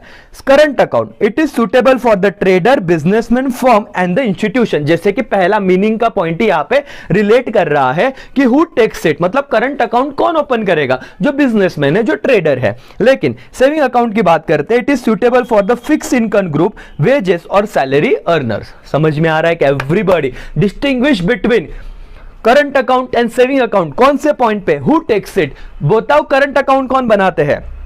एवरीवन बोलो फटाफट। आपको ये लेक्चर आप जहां पे भी देख रहे हो, भले आप लाउडली नहीं बोल सकते, मन में आंसर को रिवाइज करना है, रिपीट करना है। मैं जो पूछ रहा हूं सर, जो बिजनेसमैन है, ट्रेडर है, वो बनाएंगे, ओपन करेंगे करंट अकाउंट, और जो सैलरीड पर्सन है ओपन करेंगे सेविंग अकाउंट। और fix account, it is suitable for any person for with temporary idle cash. Temporary idle cash मतलब क्या सर? मेरे पास 5 लाख घर में ऐसे ही पड़ा है, तो मैं क्या करूं? उसको उठा के क्या डाल दूं? बैंक में एफडी कर दूं। आइडल है ना, मतलब उसका कुछ यूज फिलहाल नहीं हो रहा है। दैट्स व्हाई ये हो गया हु टेक्स इट पे। Restriction, okay, there are no restriction on the operation of current account as long as there is a balance in account। कोई restriction नहीं, तुम कितनी बार पैसे withdraw करो। but in saving account the customer have certain restriction on withdrawal। तो मैं महीने में कुछ लिमिट तक ही क्या कर सकता हूँ? विड्रॉ, डिपॉजिट, कुछ तो ट्रांजेक्शन कर सकता हूँ, उसके बाद वो क्या लगाएंगे? चार्जेस लगाएंगे। And amount becomes due on the expiry on the fixed deposit if withdrawal earlier then the interest rate will be less than applicable। मतलब सर, मेरा एफडी का रेट था 10%, मैंने जल्दी विड्रॉ कर लिया, तो हो सकता है उसे 5% दे, मतलब 5% उन्होंने चार्जेस कट कर लिया, फिर पेनल्टी या वॉट एवर, आप कुछ भी को, क्या हो जाएगा? अमाउंट रिड्यूस हो जाएगा। सर 6वां पॉइंट, मालिक ये पॉइंट सबको लर्न करना है, सबको याद रहेगा। करंट अकाउंट में इंटरेस्ट दिया जाता है क्या? Normally interest is not given. कौन से? करंट अकाउंट में। सेविंग अकाउंट में इंटरेस्ट रेट क्या होता है? लो होता है। और फिक्स डिपॉजिट में interest rate is higher longer the period, higher will be the return. Yes sir, 5 साल के लिए मैंने पैसा बैंक में रखा, तो बैंक उसको पता है कि 5 साल तक तो ये बंदा पैसे मांगने को आएगा नहीं, तो बैंक उससे आगे किसी को लोन दे सकता है। और चलो, ये तो आपको मैं मैराथन या ब्रह्मास्त्र बाजू फटाफट हम बता रहे हैं, लेकिन याद रखो दोस्तों, बैंक कमाते ही कैसे? आपने जो 5 साल पैसा रखा, आपको 6% इंटरेस्ट दिया, लेकिन बैंक ने सामने वाले को लोन दिया, उसको 10% इंटरेस्ट बैंक ले रही है, तो बैंक ने 10% लिया, आपको 6% दिया, वो 4% बैंक का प्रॉफिट है। समझ रहा है क्या सर? तो जितना ज्यादा लॉन्ग पीरियड आप रखोगे पैसा, उतना ज्यादा इंटरेस्ट मिलेगा। मालिक इंटरेस्ट पॉइंट पे ऑब्जेक्टिव भी आ सकता है। बोलिए, नॉर्मली करंट अकाउंट में इंटरेस्ट मिलता है कि नहीं मिलता? नहीं मिलता। सेविंग अकाउंट में लो इंटरेस्ट होता है। और कौन सा अकाउंट सर? अच्छा, फिक्स डिपॉजिट में हाई इंटरेस्ट रहता है। क्यों? क्योंकि ज्यादा पीरियड के लिए होते हैं। Nature of account, it is continuous account. अच्छा, saving account is also continuous account. तो सर और मैडम, करंट और सेविंग में ये वाला पॉइंट तो नहीं आएगा, लेकिन करंट और सेविंग में इंटरेस्ट का फर्क आएगा क्या? हाँ सर। क्या? करंट अकाउंट में इंटरेस्ट है ही नहीं, सेविंग में कम है। Compare to what, fix deposit, और कंपेयर टू करंट अकाउंट ज्यादा ही है। समझ में आ रहा है क्या? Yes sir. सेविंग और फिक्स डिपॉजिट में इंटरेस्ट का फर्क बताओ। सेविंग में इंटरेस्ट रेट कम है, एफडी में ज्यादा है। Okay sir. Nature of account, ये दोनों कंटिन्यूअस है, FD fix period of time except when the fix deposit receipt is renewed. मतलब सर 5 साल के लिए रहेगा, 5 साल खत्म तो आपका वो अकाउंट क्लोज। एक्सेप्ट आप क्या नहीं करते, रिन्यू नहीं करते, मतलब वापस 5 साल के लिए अगेन डिपॉजिट नहीं कर देते। समझ में आ रहा है क्या? Current account continuous, fix saving account continuous, लेकिन एफडी अकाउंट पर्टिकुलर पीरियड के लिए। यस मालिक। आगे फैसिलिटी क्या क्या है? फैसिलिटी, करंट अकाउंट आपको ओवरड्राफ्ट फैसिलिटी देता है। सर सबसे इंपॉर्टेंट पॉइंट है ओवरड्राफ्ट फैसिलिटी। मतलब क्या? भले आपके अकाउंट में 0 रुपया भी हो गया, फिर भी अगर आपका करंट अकाउंट है और आपने वो फैसिलिटी अवेल करा ली है, तो आप एक्स्ट्रा जितना अमाउंट ऑथोराइज अलॉट किया हुआ है, सपोज आपको 10,000 निकालना है, आप निकाल सकते हैं, दैट इज ओवरड्रॉन अमाउंट, जो आप बैलेंस शीट में लाइबिलिटी साइड को लिखते हो। समझ में आ रहा है क्या? जो लाइबिलिटी आपको वापस रिपे करना है एवरीबॉडी।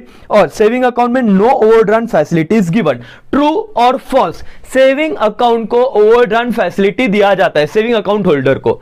फॉल्स सर, क्यों? क्योंकि किसे दिया जाता है? करंट अकाउंट होल्डर को। एवरीबॉडी समझ में आ रहा है क्या? यस और नो? सेविंग वाले के अकाउंट में पैसा 0 हुआ, कितना भी आप एटीएम में कार्ड लेके जाओ, उसको स्वाइप करो, पैसा निकलेगा ही नहीं। क्या बोला उन्हें? पैसा निकलेगा ही नहीं, पैसा 0, बात खत्म। लेकिन करंट अकाउंट में पैसा 0 होने के बाद भी आप एक्स्ट्रा निकाल सकते हैं क्या? हाँ, दैट इज ओवरड्राफ्ट फैसिलिटी। मालिक बहुत डिटेल में बता रहा हूं मैं हर एक बात, राइट? मतलब आपने कितनी भी बार पढ़ा हो, नहीं पढ़ा हो, तो ये लेक्चर आप कभी भी देखो, इसका बेनिफिट आपको होना ही चाहिए। नाउ क्या है sir? 90% of the amount of fix deposit can be given as a loan. Sir ये क्या कंसेप्ट है? सपोज 1 करोड़ का मेरा एफडी है, कितने का? 1 करोड़ का, और मुझे बैंक से क्या चाहिए? लोन। तो बैंक कितना देगा? 90%, मतलब 90 लाख मुझे लोन ले सकता है एज अ सिक्योरिटी। क्या है? मेरा एफडी।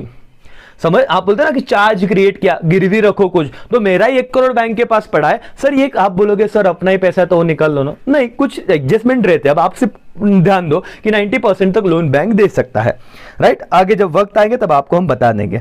एवरीबॉडी, सर और मैडम, आप लोगों ने 2 डिस्टिंग्विश खत्म किए अभी अभी। सर बहुत ही सॉर्टेड है। ओसीएम में डिस्टिंग्विश में 12 मार्क्स लाना मतलब दाएं हाथ का खेल है सर। इसमें आउट ऑफ मार्क्स आने ही चाहिए, क्योंकि बहुत लिमिटेड डिस्टिंग्विश है। समझ में आ रहा है क्या? और एक्सप्लेनेशन के साथ आपको लर्न होना ही चाहिए। या नेक्स्ट पॉइंट। नाउ सर जाते हैं हम लोग आपके चैप्टर नंबर 4 पे, जहां पे डिस्टिंग्विश है life insurance and marine insurance. तो सर ये वाले 2 point, life insurance and fire insurance. Okay sir, fire insurance and marine insurance सब करेंगे, लेकिन सर पहले लाइफ इंश्योरेंस, फायर इंश्योरेंस और मरीन इंश्योरेंस, जैसे मैंने आपको करंट, फिक्स और सेविंग के बारे में बताया, वैसे ही इन तीनों कॉलम के बारे में मैं डिस्कस करूंगा। आप लोगों को तीनों समझना है, तो आप कोई भी डिस्टिंग्विश इजीली लिख सकते हो। क्या आपको समझ रहा है? यस। क्या आप लोग रेडी हो? Yes sir. चलो पहला तो मीनिंग लिखोगे। क्या sir? Life insurance versus fire insurance अगर डिस्टिंग्विश आया तो क्या मीनिंग लिखोगे? Life insurance, it is a contract whereby insurance company undertake to pay certain sum of money either on death, एक बार वो बंदा मर गया, और maturity whichever is earlier for the consideration। for the consideration मतलब क्या? इसके बारे में ऑलरेडी हमने लेक्चर अपलोड किए हैं सर।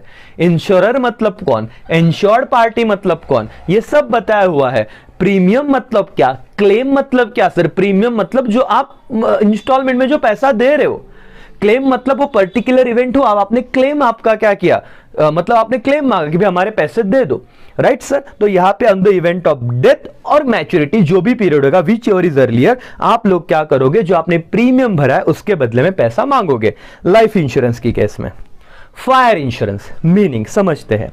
इट इज, देखो पूरा पढ़ेंगे, जो पॉइंट हमको इजी लगेंगे 4, 5, 6 पॉइंट, 7 पॉइंट तक हम वो इजी पॉइंट को टिक करेंगे और वही पेपर में लिखेंगे। Fire insurance, it is a contract in which insurer premises to pay compensation to insured. ये लैंग्वेज समझ रहा है? किसको कंपेंसेशन देना है? इंश्योर्ड को। इंश्योर्ड मतलब जिसने इंश्योरेंस निकलवाया है।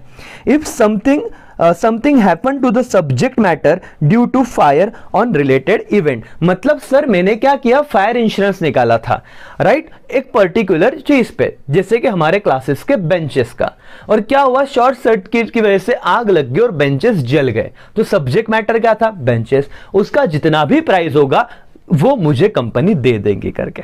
नाउ मरीन इंश्योरेंस किससे रिलेटेड है, मरीन इंश्योरेंस शिप, समझा, okay. It is a contract whereby insurer company undertakes to pay compensation to insured in case of loss to him due to what, आपका जो भी ship है उसको अगर कुछ डैमेज हुआ तो उसे उसको पैसा देना पड़ेगा करके।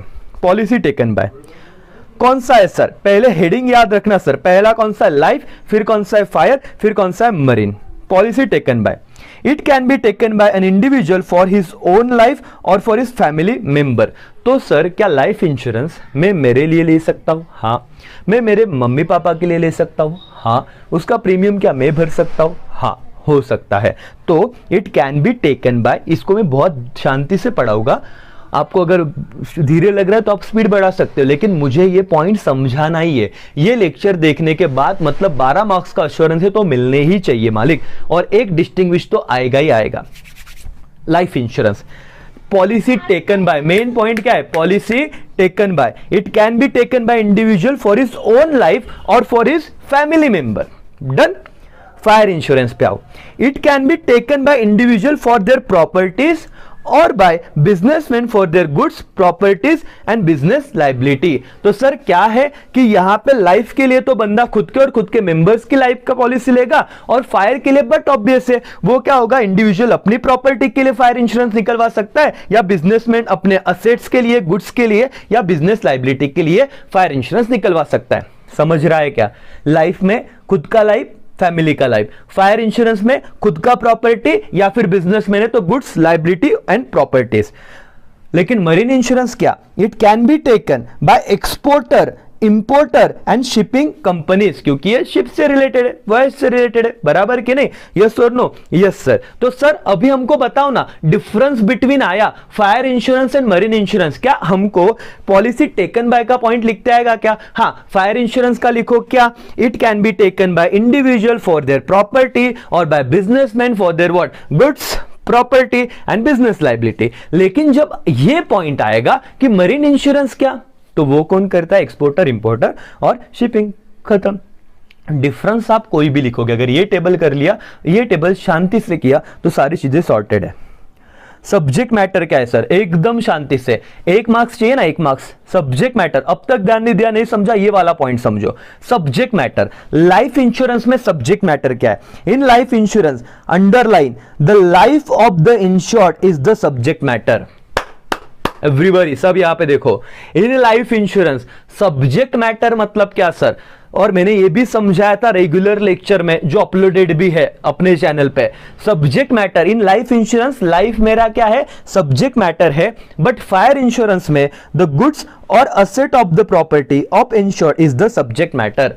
ऑफ इंश्योर्ड इंपॉर्टेंट है, लाइफ इंश्योरेंस में इंश्योर्ड की लाइफ सब्जेक्ट मैटर था। फायर इंश्योरेंस में मैंने सपोज गुड्स पे कोई मैंने सपोज इस स्क्रीन के लिए फायर इंश्योरेंस लेके रखा, तो सब्जेक्ट मैटर क्या हो गया, स्क्रीन। समझ में आ रहा है। Marine insurance, in marine insurance goods in ship, जो कहां पे रखे, गुड्स शिप्स में है, कार्गो या फ्रेट इज सब्जेक्ट मैटर। तो जिस गुड्स जो शिप में है उसके लिए जो मैंने इंश्योरेंस निकाला मरीन इंश्योरेंस में, वो सब्जेक्ट मैटर हो गया। मालिक लर्न हुआ क्या point sir, distinguish between fire insurance versus life insurance. Subject matter पे डिफरेंशिएट कर सकते हो क्या, हाँ sir. In fire insurance subject matter क्या, जिसके लिए इंश्योरेंस निकाला है, गुड्स आपके जो भी होगा, property of the insured.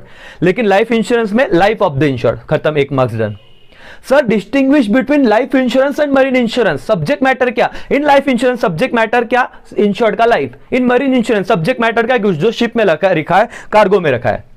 Sir distinguish between fire insurance and marine insurance, subject matter. Sir fire insurance में था सब्जेक्ट मैटर क्या था, गुड्स प्रॉपर्टी ऑफ द जो भी इंश्योर्ड है, और मरीन इंश्योरेंस में सब्जेक्ट मैटर क्या है, गुड्स जो कहां पे रखे हुए। सर कोई भी परम्यूटेशन कॉम्बिनेशन आए दो, 1 मार्क्स डन। क्या अभी मालिक डर किस बात का है, सब आसान है, सिर्फ अच्छे से करो।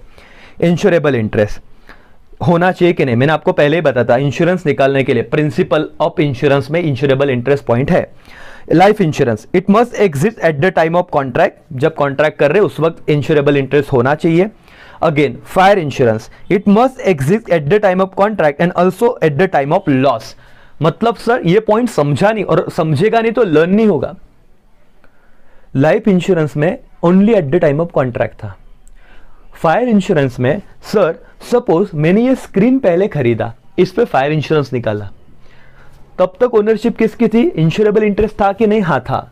मैंने क्या किया? वो बेच दिया किसी थर्ड पार्टी को.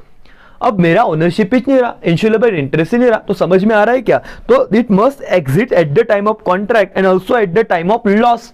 दोनों टाइप मेरा इस पे क्या होना चाहिए? इंश्योरेबल इंटरेस्ट होना चाहिए, मेरे पास ही होना चाहिए वो. एंड मरीन इंश्योरेंस में it must exit eight the time of contract and also eight the time of loss.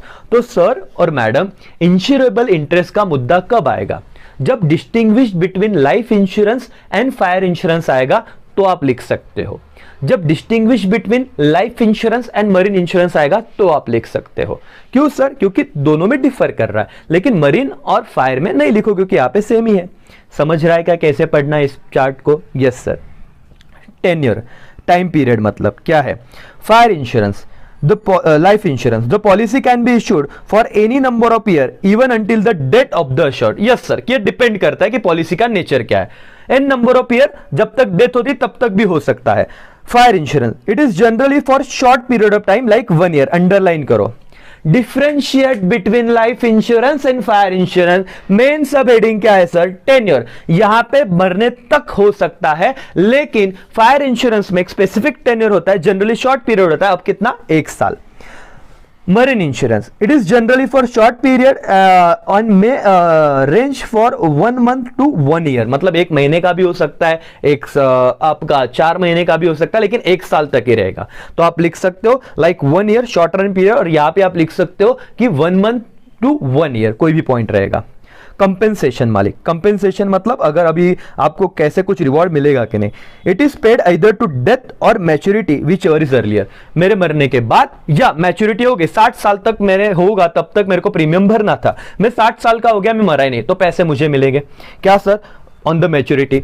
मैं 60 साल के पहले अवय के चला गया तो मेरे लीगल हेयर को मिलेंगे ऑन द डेथ और maturity whichever is earlier.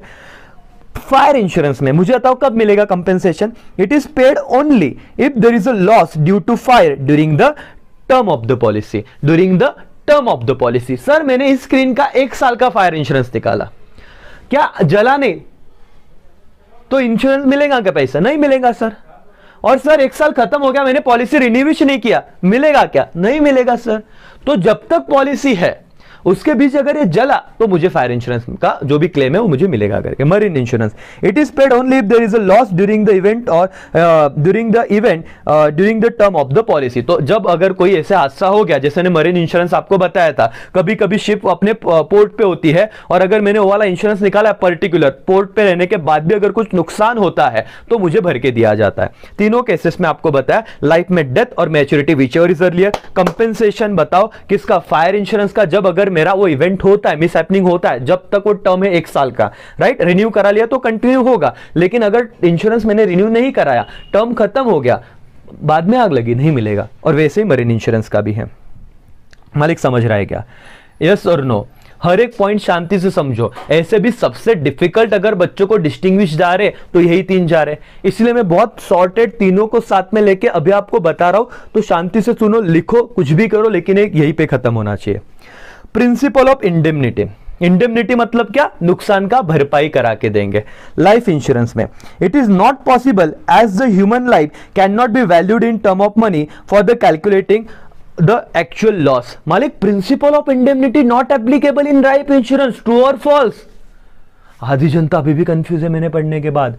Yes sir, it is true. Principal of indemnity can not applicable in life insurance. तो 1 मार्क्स का ऑब्जेक्टिव हो गया आपका. Principle of indemnity cannot applicable in which? Life insurance. I repeat, principle of indemnity cannot applicable in what? Life insurance. क्योंकि sir मर जाने के बाद क्या वो बंदा वापस उठा सकते क्या? नहीं सर. उसके लाइफ का कोई वैल्यू कर सकते क्या? नहीं sir, not applicable. But in fire insurance it is applicable as the insurance company compensate for the financial loss and the insured brought back the same financial condition that he was before event. Sir ये screen जल गई, क्या indemnity होगा कि नहीं, principal of indemnity applicable होगा कि नहीं? यस सर, जो मुझे कंपेंसेशन मिलेगा ना, ये जलने के बाद में वापस दूसरी एसी के एसी स्क्रीन ला सकता हूं, समझ रहा है क्या? लेकिन लाइव नहीं ला सकता, तो that's why principal of indemnity. Sir बोलो क्या principal of indemnity? I want her एक बच्चा ना मतलब बोलना ही चाहिए। कुछ बच्चे अभी भी बोल रहे हैं, तू बोलते रहे, ऐसे नहीं बोलो। चलो, प्रिंसिपल ऑफ इंडेमनिटी सर, पहला पॉइंट लाइफ इंश्योरेंस में नॉट एप्लीकेबल, फायर इंश्योरेंस में एप्लीकेबल। क्यों? क्योंकि उतने पैसे वापस असेट ला सकता हूं। अगेन, क्या ये मरीन इंश्योरेंस में एप्लीकेबल है? हाँ sir, it is applicable as insurance company compensate for the financial loss and the insure brought back the same financial condition that it was before the event. ठीक है, same है, fire और marine का same है, तो ये वाला point सिर्फ फायर और मरीन के बीच में नहीं आएगा। लेकिन life insurance versus fire insurance, ये वाला पॉइंट आ जाएगा इंडेमनिटी का। Life insurance versus marine insurance, ये वाला पॉइंट आ जाएगा मालिक। तो आप एक साथ तीन पॉइंट हैंडल कर रहे हो और समझ भी रहा है। Number of policy, assure can take any number of policy on the same life and compensation is paid to all the policy. हो सकता है मैंने 10 अलग अलग कंपनी से खुद के ही लाइफ का अलग अलग पॉलिसी ले लिया। समझ में आ रहा है क्या? मैं प्रीमियम दे रहा हूं ना सर, धोनी के साथ, धोनी के लाइफ का सपोज 500 करोड़ का इंश्योरेंस है, उसको जहां पे प्रीमियम भरना भर सकते हैं तो भरेंगे करके। Fire insurance, generally only underline one policy can be taken but double insurance is possible, however compensation does not exceed the actual loss. समझ में आ रहा है? Compensation does not exceed actual loss मतलब सर, मेरा असेट था suppose ये 2 screen मिला के स्क्रीन बनाए फॉर एग्जांपल, एक पार्ट जल गया 2 लाख वाला, 2 लाख वाला पार्ट अभी भी वैसे के वैसे पड़ा है और इंश्योरेंस निकाला था 5 लाख का। आई रिपीट, सुनो, टोटल मेरा असेट का वैल्यू है सपोज ये 4 लाख और इंश्योरेंस भी निकाला 4 लाख का, पूरा जल जाता तो 4 लाख मिलता। हाँ सर, मतलब 2 पार्ट थे, ये कोई कनेक्शन नहीं था, तो सिर्फ दोनों साथ में रखे एग्जांपल के तौर पे। एक पार्ट जल गया, दूसरा आराम से चल रहा था, मुझे सिर्फ एक ही खरीदने की जरूरत है। कंपेंसेशन पूरा 4 लाख मिलेगा कि 2 लाख मिलेगा? वहां पे देखो, however compensation does not exceed the actual loss, तो 2 ही लाख मिलेगा। मरीन इंश्योरेंस, जनरली किसका पॉइंट चल रहा है? Number of policy. यहां पे भी कितनी पॉलिसी ले सकते हैं? 1 policy can be taken but double insurance is possible. दोनों में सेम लैंग्वेज है सर, तो मरीन इंश्योरेंस और फायर इंश्योरेंस में ये पॉइंट नहीं आएगा, लेकिन लाइफ इंश्योरेंस और फायर इंश्योरेंस आएगा, लाइफ इंश्योरेंस मरीन इंश्योरेंस आएगा। However compensation does not exceed the actual loss, दोनों पॉइंट सेम है मालिक। लेकिन ये कहां पे ये पॉइंट आएगा? Number of policy, life versus marine, life versus fire. Okay sir. Beneficiary, point number 1, life insurance. Beneficiary can be assured, अगर मैं जिंदा हूं तो मुझे पैसा मिलेगा, एस नॉमिनी लीगल हेयर और डेथ ऑफ द अश्योर्ड, या फिर मेरे बाद जिंदगी के साथ भी जिंदगी के बाद भी मेरे बेनिफिशियर मतलब मेरे लीगल हेयर को। फायर इंश्योरेंस में the beneficiary is the insured who has insured the property of the goods. Sir आग लगी तो असेट जले ना, मैं थोड़ी ना जला, तो मैं तो हूं ना, तो जनरली जो इंश्योर्ड रहता है उसको इसका कंपेंसेशन मिलता है, बेनिफिट मिलता है। और मरीन इंश्योरेंस में the beneficiary is the insured person और द कंपनी। अगर मेरा खुद का इंडिविजुअल पर्सन है तो मेरा इंश्योर्ड पर्सन, मेरे शिप का इंश्योरेंस, कंपनी है होगी तो कंपनी को मिलेगा, जो भी है। क्या आप पॉलिसी को सरेंडर कर सकते का? Life insurance, the policy can be surrender before the expiry subject to the certain condition, and fire insurance it can not be surrender, and marine insurance it can not be surrender. तो मालिक 4 से 5 point तो बनते ही बनते हैं। Everybody yes और no? Yes और no sir? Yes मालिक। चलो एवरीवन, आप लोगों को मैंने बहुत अच्छे से टाइम लिया। जिस बच्चे ने पढ़ा रहेगा उसका भी अच्छे से रिवीजन हो गया, जिसने नहीं पढ़ा रहेगा उसको भी बेसिक समझ गया। तो सर अब ध्यान दो, आप लोगों को price of indemnity, sorry Prince, 1 minute, पहले पॉइंट पे जाता हूं मैं एकदम फटाफट, 2 मिनट के अंदर आपका पूरा पॉइंट करा के देता हूं। सर कैसे हमने पढ़ा इसको? मैंने पढ़ा life insurance, fire insurance, marine insurance, तो मेरे 3 डिस्टिंग्विश तो टेक्स्ट बुक के खत्म हो जाते हैं लर्न करके। इसके अलावा कोई कॉम्बिनेशन हो वो भी होगा, लेकिन इसके बाहर जाएगा नहीं आपका। Life insurance, marine insurance, life insurance, fire insurance and fire insurance, marine insurance, 3 में से कोई तो एक आपको पेपर में आएगा। सर पहला मीनिंग क्या है? तीनों के मीनिंग लिख लो एक बार फटाफट। फिर पॉलिसी टेकन बाय हुम, एक बंदा उसके लिए उसके फैमिली के लिए ले सकता है। फायर इंश्योरेंस प्रॉपर्टी के लिए और बिजनेसमैन अपने गुड्स प्रॉपर्टी एंड लाइबिलिटी के लिए लेगा। और मरीन इंश्योरेंस क्या होगा? एक्सपोर्टर इंपोर्टर ले सकता है। सब्जेक्ट मैटर, लाइफ इंश्योरेंस में लाइफ ये सब्जेक्ट मैटर है, फायर इंश्योरेंस में जो मेरे गुड्स है वो सब्जेक्ट मैटर हो गए, और मरीन इंश्योरेंस में मेरी शिप है वो सब्जेक्ट मैटर जो गुड्स रखे शिप में। Insurable interest, sir insurable interest life insurance में एग्जिस्ट करता है at the time of contract. Fire insurance में at the time of contract भी होना चाहिए और at the time of loss भी होना चाहिए। मरीन इंश्योरेंस में at the time of contract भी होना चाहिए, at the time of loss भी होना चाहिए। तो इसीलिए देखो life insurance versus fire insurance point बनेगा, life insurance versus marine insurance भी सेम पॉइंट बनेगा। मेन हेडिंग क्या है? Subject insurable interest. Tenure sir, tenure क्या होता है?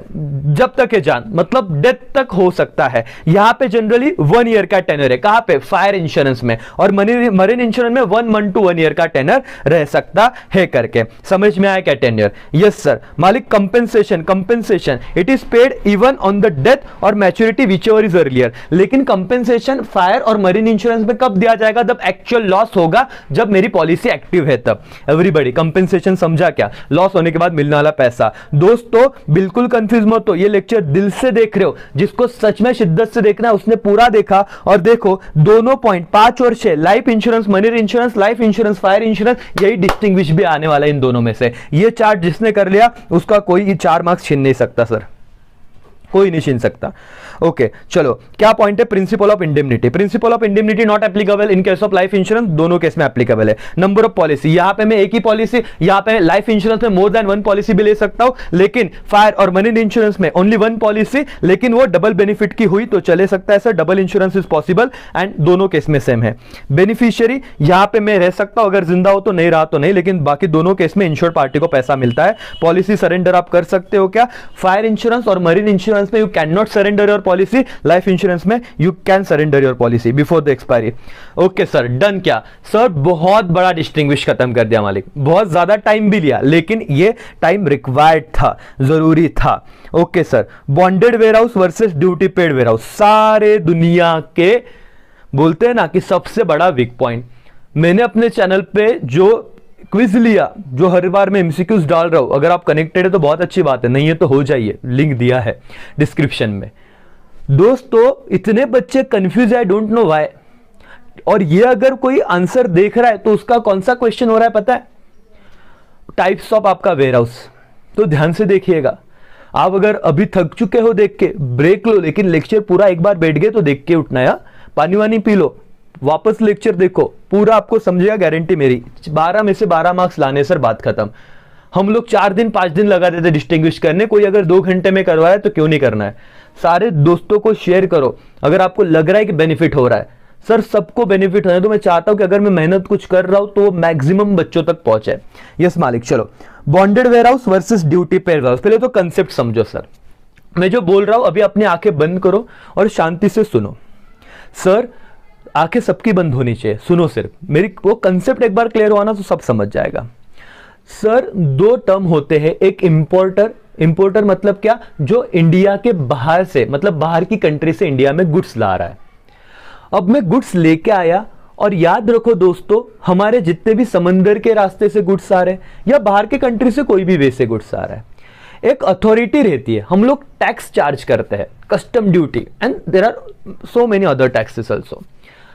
तो क्या होता है सर कि कभी कभी लोगों के पास पैसा नहीं रहता टैक्स का, टैक्स पेड करने का, लेकिन बाहर की कंट्री से तो गुड्स आ गया इंडिया में, तो जिन गुड्स पे मैं टैक्स नहीं दे सकता और टेम्पररीली कुछ टाइम के लिए, अब आ तो गए इंडिया में तो कुछ वेयरहाउस में रखने पड़ेंगे।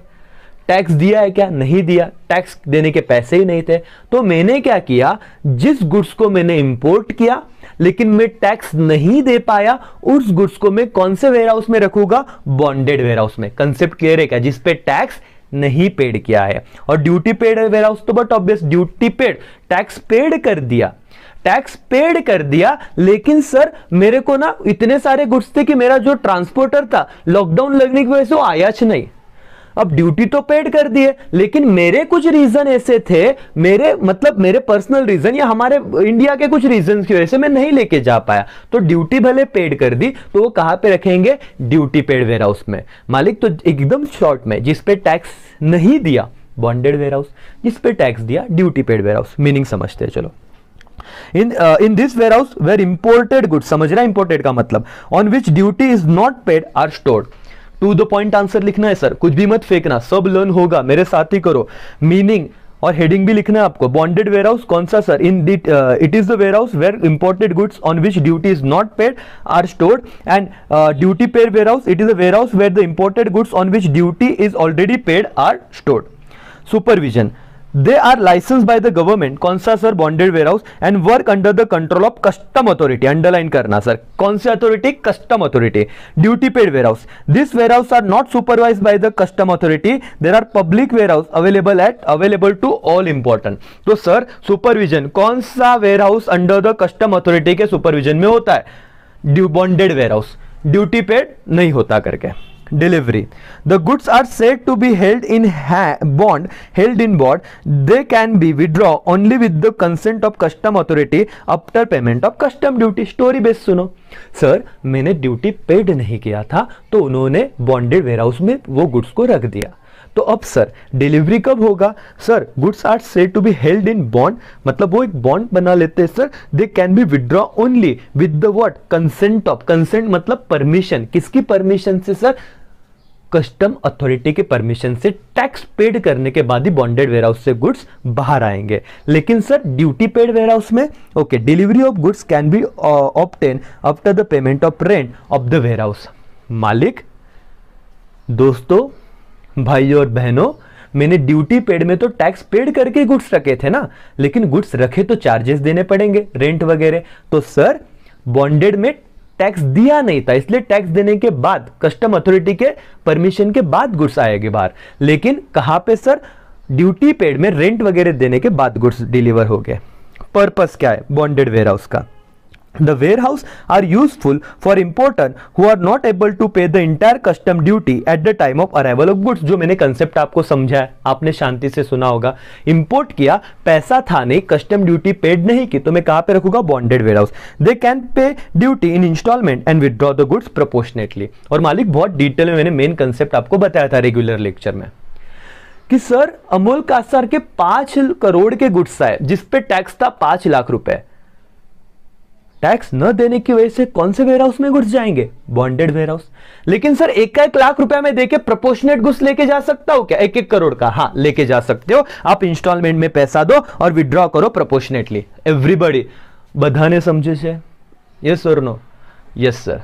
चलो सारू छे। नेक्स्ट पॉइंट कहां पे जाएंगे सर हम?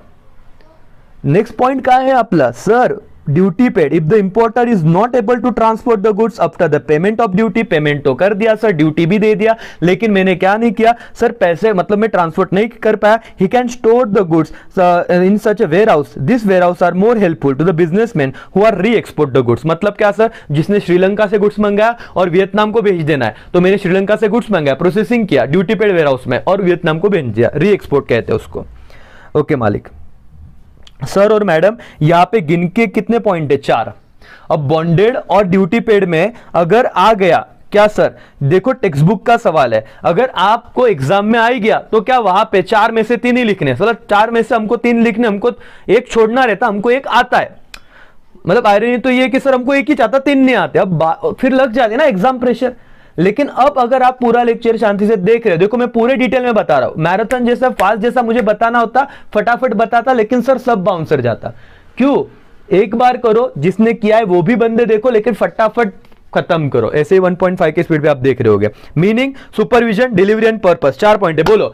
Meaning, supervision, delivery and purpose. Everybody, meaning, supervision, delivery and what? Purpose. Everyone. चलो मीनिंग में क्या था? Imported goods which are not due, जिस पे ड्यूटी पेड नहीं किए वो बॉन्डेड में, जिस पे ड्यूटी पेड किए वो ड्यूटी पेड में। सुपरविजन, कस्टम अथॉरिटी सुपरविजन करती है, यहां पे कोई जरूरत नहीं करके। डिलीवरी, एक बार आपने कस्टम अथॉरिटी से मतलब कस्टम अथॉरिटी को ड्यूटी पेड कर दिया, उसका कंसेंट लिया, फिर गुड डिलीवर हो गए। यहां पे रेंट दिया, उसके बाद गुड्स डिलीवर हो गए। Okay sir. पर्पस, पर्पस क्या है कि सर मैंने गुड्स मंगाए, मेरे पास पैसा नहीं था क्या ड्यूटी पेड करने का, तो सर उस वक्त मुझे कहां पे रखने पड़ेगी गुड्स? बॉन्डेड वेयर हाउस में। क्या मैं कुछ पैसे इंस्टॉलमेंट में देके प्रोपोर्शनेट निकाल सकता हूं क्या? हाँ सर। और वहां पे सर यहां पे तो क्या है कि मैंने गुड्स मंगाए, ड्यूटी भी दे दी, लेकिन मेरे को कुछ XYZ रीजन की वजह से गुड्स नहीं लेते जा रहे, तो ड्यूटी पेड में। और जनरली री एक्सपोर्ट करना होता है तो भी यहां पे। इतने फास्ट अगर पहली बार बता देता तो क्या होता? बाउंसर। लेकिन अभी आप कितने होशियार हो गए जिसने पूरा लेक्चर देखा, समझ रहा है कि नहीं? Yes sir. मालिक बहुत होशियार हो, बहुत आगे जाओगे, टेंशन मत लो सिर्फ। और जब तक मैं हूं तब तक तो लो ही मत, right? E business versus traditional business distinguish, एकदम फटाफट जाएंगे, इसमें ज्यादा टाइम नहीं लगाएंगे। Formation, E business is easy to form and traditional business is lengthy and complicated to form. Sir मैं ऑनलाइन लेक्चर दे रहा हूं, कितना इजी है, मेरे को 5,000 10,000 15,000 बच्चे देख रहे हैं घर पे बैठ के, सिंपल सी बात है, ई बिजनेस इजी। लेकिन वही अगर 5,000 बच्चे नासिक में आके लेक्चर करते तो सर पूरा का पूरा ऑडिटोरियम कम पड़ जाता, स्टेडियम लेके पढ़ाना पड़ता, समझ रहा है क्या? Yes sir. Setting up cost, it is very nominal cost. कौन सा ई बिजनेस का सेटिंग अप कॉस्ट नॉमिनल है, वेयरएज ट्रेडिशनल बिजनेस का सेटिंग अप कॉस्ट का ह्यूज कैपिटल लगता है। देखो सर, जहां पे रिक्वायरमेंट थी ना समझाने की, वहां पे मैंने जान लगा दी, जहां पे सच में जरूरत नहीं वहां पे फटाफट जाएंगे हम लोग। इंफॉर्मेशन, पहला point sir, E business easy to form, it is difficult to form. E business को सेटिंग अप कॉस्ट नॉमिनल है, यहां पे ह्यूज कैपिटल लगेगा। रिस्क इन्वॉल्व, हाई रिस्क है ई बिजनेस में, high risk is involve as there is no direct contact between buyer and seller. और मेरा कौन सा सर, कौन सा पॉइंट सर, मेरा ये वाला कौन सा, ट्रेडिशनल बिजनेस में लेस रिस्क है as there is a direct contact between buyer and seller. Okay, scope of business, e-business has vast scope over the entire world and traditional business has limited scope. yes sir, आज मैं यहाँ पे एक city में बेच के पूरे महाराष्ट्र में मेरे लेक्चर देखे जाए तो वाइड स्कोप है, और लेकिन लिमिटेड स्कोप हो जाता है जब ट्रेडिशनल बिजनेस है। Customer interaction, e business is the absence of face to face interaction. Sir logical point है हमारा फेस टू फेस। हाँ, अब मुझे ऐसे हो गया कि मुझे बहुत बच्चे जानते हैं, राइट? आप सब कहीं ना कहीं मुझे मिलोगे, आगे से बोलना अरे सर आपका लेक्चर क्या था ऑनलाइन, राइट? आप मुझे मेरे इंस्टाग्राम पे भी कनेक्ट हो सकते हो, उसका भी लिंक है। एटलीस्ट भाई समझो तो सही कि मुझे कौन देख रहा है, समझ में आ रहा है? लेकिन फेस टू फेस कुछ मुझे तो नहीं पता, आपको मैं पता हूं, लेकिन अगर कल मिल भी गए, मैं आपके सामने से क्या, मुझे क्या पता कौन से बच्चे ने लेक्चर देखा, लेकिन आप समझ लोगे अरे अमोल सर दिख रहे करके। लेकिन ये मतलब ये मेरी तरफ से तो मेरे को तो यार मजा नहीं आ रहा ना, आप यार पता नहीं कहां से हो क्या हो, मुझे तो अच्छा लगता है बच्चों के साथ इंटरेक्ट करने के लिए। कस्टमर इंटरेक्शन जो लैक है यहाँ पे, ये इसका लिमिटेशन है, वेयरएज ट्रेडिशनल में यही क्या है, बेनिफिट है। Physical interaction inspection, goods can not B inspected physically, बराबर है सर, लॉजिकल पॉइंट है। ई बिजनेस में थोड़ी ना कपड़े पहले देखते हो फिर खरीदते हो, लेकिन इमेज देख के खरीदते हो ना, मतलब उसको टच नहीं कर सकते। But in face to face goods is inspected physically before purchase. Resource focus, e-business resources are focused on the demand side, whereas traditional business resources are focused on supply side. Delivery of goods, e-business delivery goods takes time, बहुत ज्यादा वक्त लग जाएगा। आपके दोस्त का आज birthday, आपने ऑर्डर किया तो हो सकता है कल आए, परसों आए, कभी भी आए, लेकिन आप ट्रेडिशनल बिजनेस में जब चाहो खरीद के इंस्टेंट उसको दे सकते हो। Uses, it is use to save value of time and money and traditional business in the ancient times, ancient and still in the uses where digital network is not reachable. Sir India में Instagram WhatsApp बंद हो जाते हैं, अगर network नहीं रहा तो क्या आप ये लेक्चर तो भी देख पाओगे क्या? नहीं सर, एक लिमिटेशन है, लेकिन ट्रेडिशन में कोई लिमिटेशन नहीं आएगा। Scope, more business can be done easily through e-business and it is difficult to perform more business on traditional format. Sir हाँ, अभी देखो ना, उबर ईट, जोमेटो आ गया तो कितने सारे बिजनेस लॉकडाउन में भी चल रहे हैं, राइट? क्योंकि सर ऑनलाइन प्लेटफॉर्म है, ट्रेडिशनल में लॉकडाउन की वजह से बंद करने पड़ रहे हैं, तो ये कुछ लिमिटेशन है। 11 पॉइंट है मालिक, राइट? अब 11 में से आपको क्या सब पॉइंट लिखने हैं क्या? नहीं सर, 7 एक पॉइंट लिखे तो भी चलेगा। फटाफट इसका भी रिवीजन करा दूं क्या सर, क्या बता रहा हूं, लेकिन एकदम स्पीड में, 120 की स्पीड में sir everyone.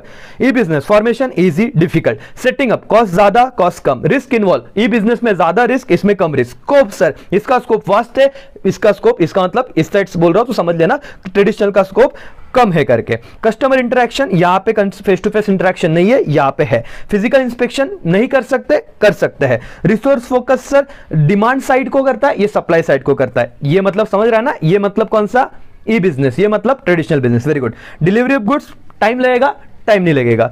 Uses, time and money, यहां पे ज्यादा sale value time and money का होता है, यहां पे नॉट रीचेबल, अगर रहा नेटवर्क तो लोगों को यहां पे इजीली उसको डिजिटल काम आएगा करके, क्योंकि बहुत एंशिएंट टाइम से। एक्सेसिबिलिटी, अराउंड द क्लॉक, कभी भी मांगो, लेकिन ये लिमिटेड टाइम पे शॉप ओपन रहेगा। एक्सेसिबिलिटी का पॉइंट रह गया था शायद, राइट? अराउंड द क्लॉक, ये 24/7 रहेगा ऑनलाइन, आप रात को 2 बजे मेरा लेक्चर देखो, क्या फर्क पड़ रहा है। लेकिन अगर फेस टू फेस होता तो 8 से 10 के बीच में आओ, बारिश हो गया आपने आपका lecture miss. Okay sir, scope, anyway scope भी पता है मालिक, खत्म किया।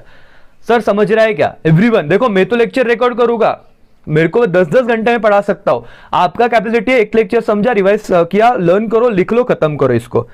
Okay, E business and E commerce फटाफट करेंगे सर, कुछ नहीं है, 6-7 ही पॉइंट है। एवरीवन, सबका कंसंट्रेशन चाहिए मुझे। E business, sorry E commerce, E commerce involve commercial transaction done over the internet and E business is conduct of business process on the internet. Sir, E commerce involve, underline करना, commercial transaction जब internet के through होते हैं उसे E commerce कहा जाता है। और ई बिजनेस मतलब sir, E business is conduct of business process, underline business process is on the internet. I repeat, जब commercial transaction done over the internet that is E commerce, commercial transaction E commerce. लेकिन अगर business process ही होता है तो उसे ई business कहा जाता है। मीनिंग समझा क्या एवरीवन? कम ऑन, बोलो मेरे को। E commerce meaning, E commerce involve commercial transaction done over the internet and what, E business is the conduct of business process on the internet. What is it? E-commerce is the subset of e-business and e-business is a superset of e-commerce। ये objective में आता है। ये कहां पे आता है? Objective में आता है। बताओ, ई commerce is the subset of E business, तो ई बिजनेस बड़ा है और उसका एक सबसेट क्या है सर? ई कॉमर्स है। और ई बिजनेस क्या है? सुपर सेट है। सर जाने दो सर, एक छोटा सेट है, एक बड़ा सेट है। सर क्या बोल रहे हो? लॉजिक कुछ भी हो, याद रखो, सबसेट कौन है? ई कॉमर्स ई बिजनेस का सबसेट है और ई बिजनेस सुपर क्या सेट है। ठीक है सर, खत्म। Features, E commerce only involve buying and selling of the goods and services whereas E business cover all business transaction including kinds of resale and post sale effort, सब इसमें आ जाते हैं। Concept, E commerce is narrow concept and क्या restricted to buying and selling, whereas मालिक ई business is a broader concept that involve market surveying, supply chain, logistic management and using data mining. Sir concept पे ध्यान दो। Concept क्या है sir? E commerce is a narrow concept, और मैं बोल सकता हूं E business is a broader concept. E commerce narrow concept, E business broader concept. Transaction, it come more appropriate to BCC, business to consumer. BC नहीं बोला, क्या बोला? B to C. And ये जो है कौन सा सर? कौन सा sir? E business, it is use in the context of B to B transaction. Sir B to C e commerce, B to B, B to B बोलो sir, ई business ढोकलो बोलो। Which network is used? E-commerce involve the mandatory to use internet and e-business can involve the use of internet, intranet and extranet। Sir internet, intranet, extranet इतना सुन रहे, ये क्या फंडा है sir? Internet मतलब जो अभी आप यूज कर रहे हैं, इंट्रानेट मतलब जो विद इन द ऑर्गेनाइजेशन होता है। मतलब सर हमारे फर्म के लोग ही वो इंटरनल लोग ही यूज करेंगे, that is the intranet, intranet. और एक्स्ट्रानेट, जब हम इंट्रानेट का कुछ एक्सेस मेरे बायर, वेंडर, सप्लायर को दे दूंगा। आई रिपीट सर, ये बाकी दुनिया से अलग रहेगा, हमारे लोगों के लिए ये इंट्रानेट, लेकिन इसमें कुछ एक्सेस दे दिया मेरे वेंडर को, सप्लायर को, कुछ थर्ड पार्टी को, तो हम, लेकिन सबके लिए नहीं, लेकिन हम इतने लोगों के लिए रहेंगे, अंदर के प्लस बाहर के, दैट इज एक्स्ट्रानेट। खत्म, समझा तो ठीक, नहीं तो छोड़ दो। ई बिजनेस में सिर्फ इंटरनेट आए, सॉरी ई कॉमर्स में सिर्फ इंटरनेट आएगा, ई बिजनेस में इंटरनेट, इंट्रानेट, एक्स्ट्रानेट तीनों आएगा। मालिक 6 पॉइंट है, 4 लिखने पड़ेंगे अगर आए तो। क्या है सर? मीनिंग, मीनिंग में बोलो क्या था? इन्वॉल्व कमर्शियल ट्रांजैक्शन, यहां पे बिजनेस प्रोसेस था ई बिजनेस में। ई कॉमर्स क्या है? सबसेट है किसका? ई बिजनेस का। ई बिजनेस क्या है? सुपर सेट है किसका सर? ई कॉमर्स का। ओके, सुपर में बड़ा है। फीचर्स क्या है sir? Selling goods and services, यहाँ पे all kind of resale activity, या सारी चीजें सब इंक्लूड होगा। कंसेप्ट, नैरो कंसेप्ट क्या है? E commerce. ब्रॉडर क्या है? ई बिजनेस। ट्रांजेक्शन बी टू सी का है, बी टू सी का है बोलो, ई कॉमर्स में, और बी टू बी का है ई बिजनेस में। Which network is use? Internet E commerce में, इंटरनेट, इंट्रानेट, एक्स्ट्रानेट कहां पे? ई बिजनेस में। मालिक इस लेक्चर का लास्ट पॉइंट क्या sir? BPO and KPO, business process outsourcing, knowledge process outsourcing. Lecture last तक देखना है सर। सर 12 मार्क्स लाने तो लाना है सर, समझ में आ रहा है क्या? हाँ सर।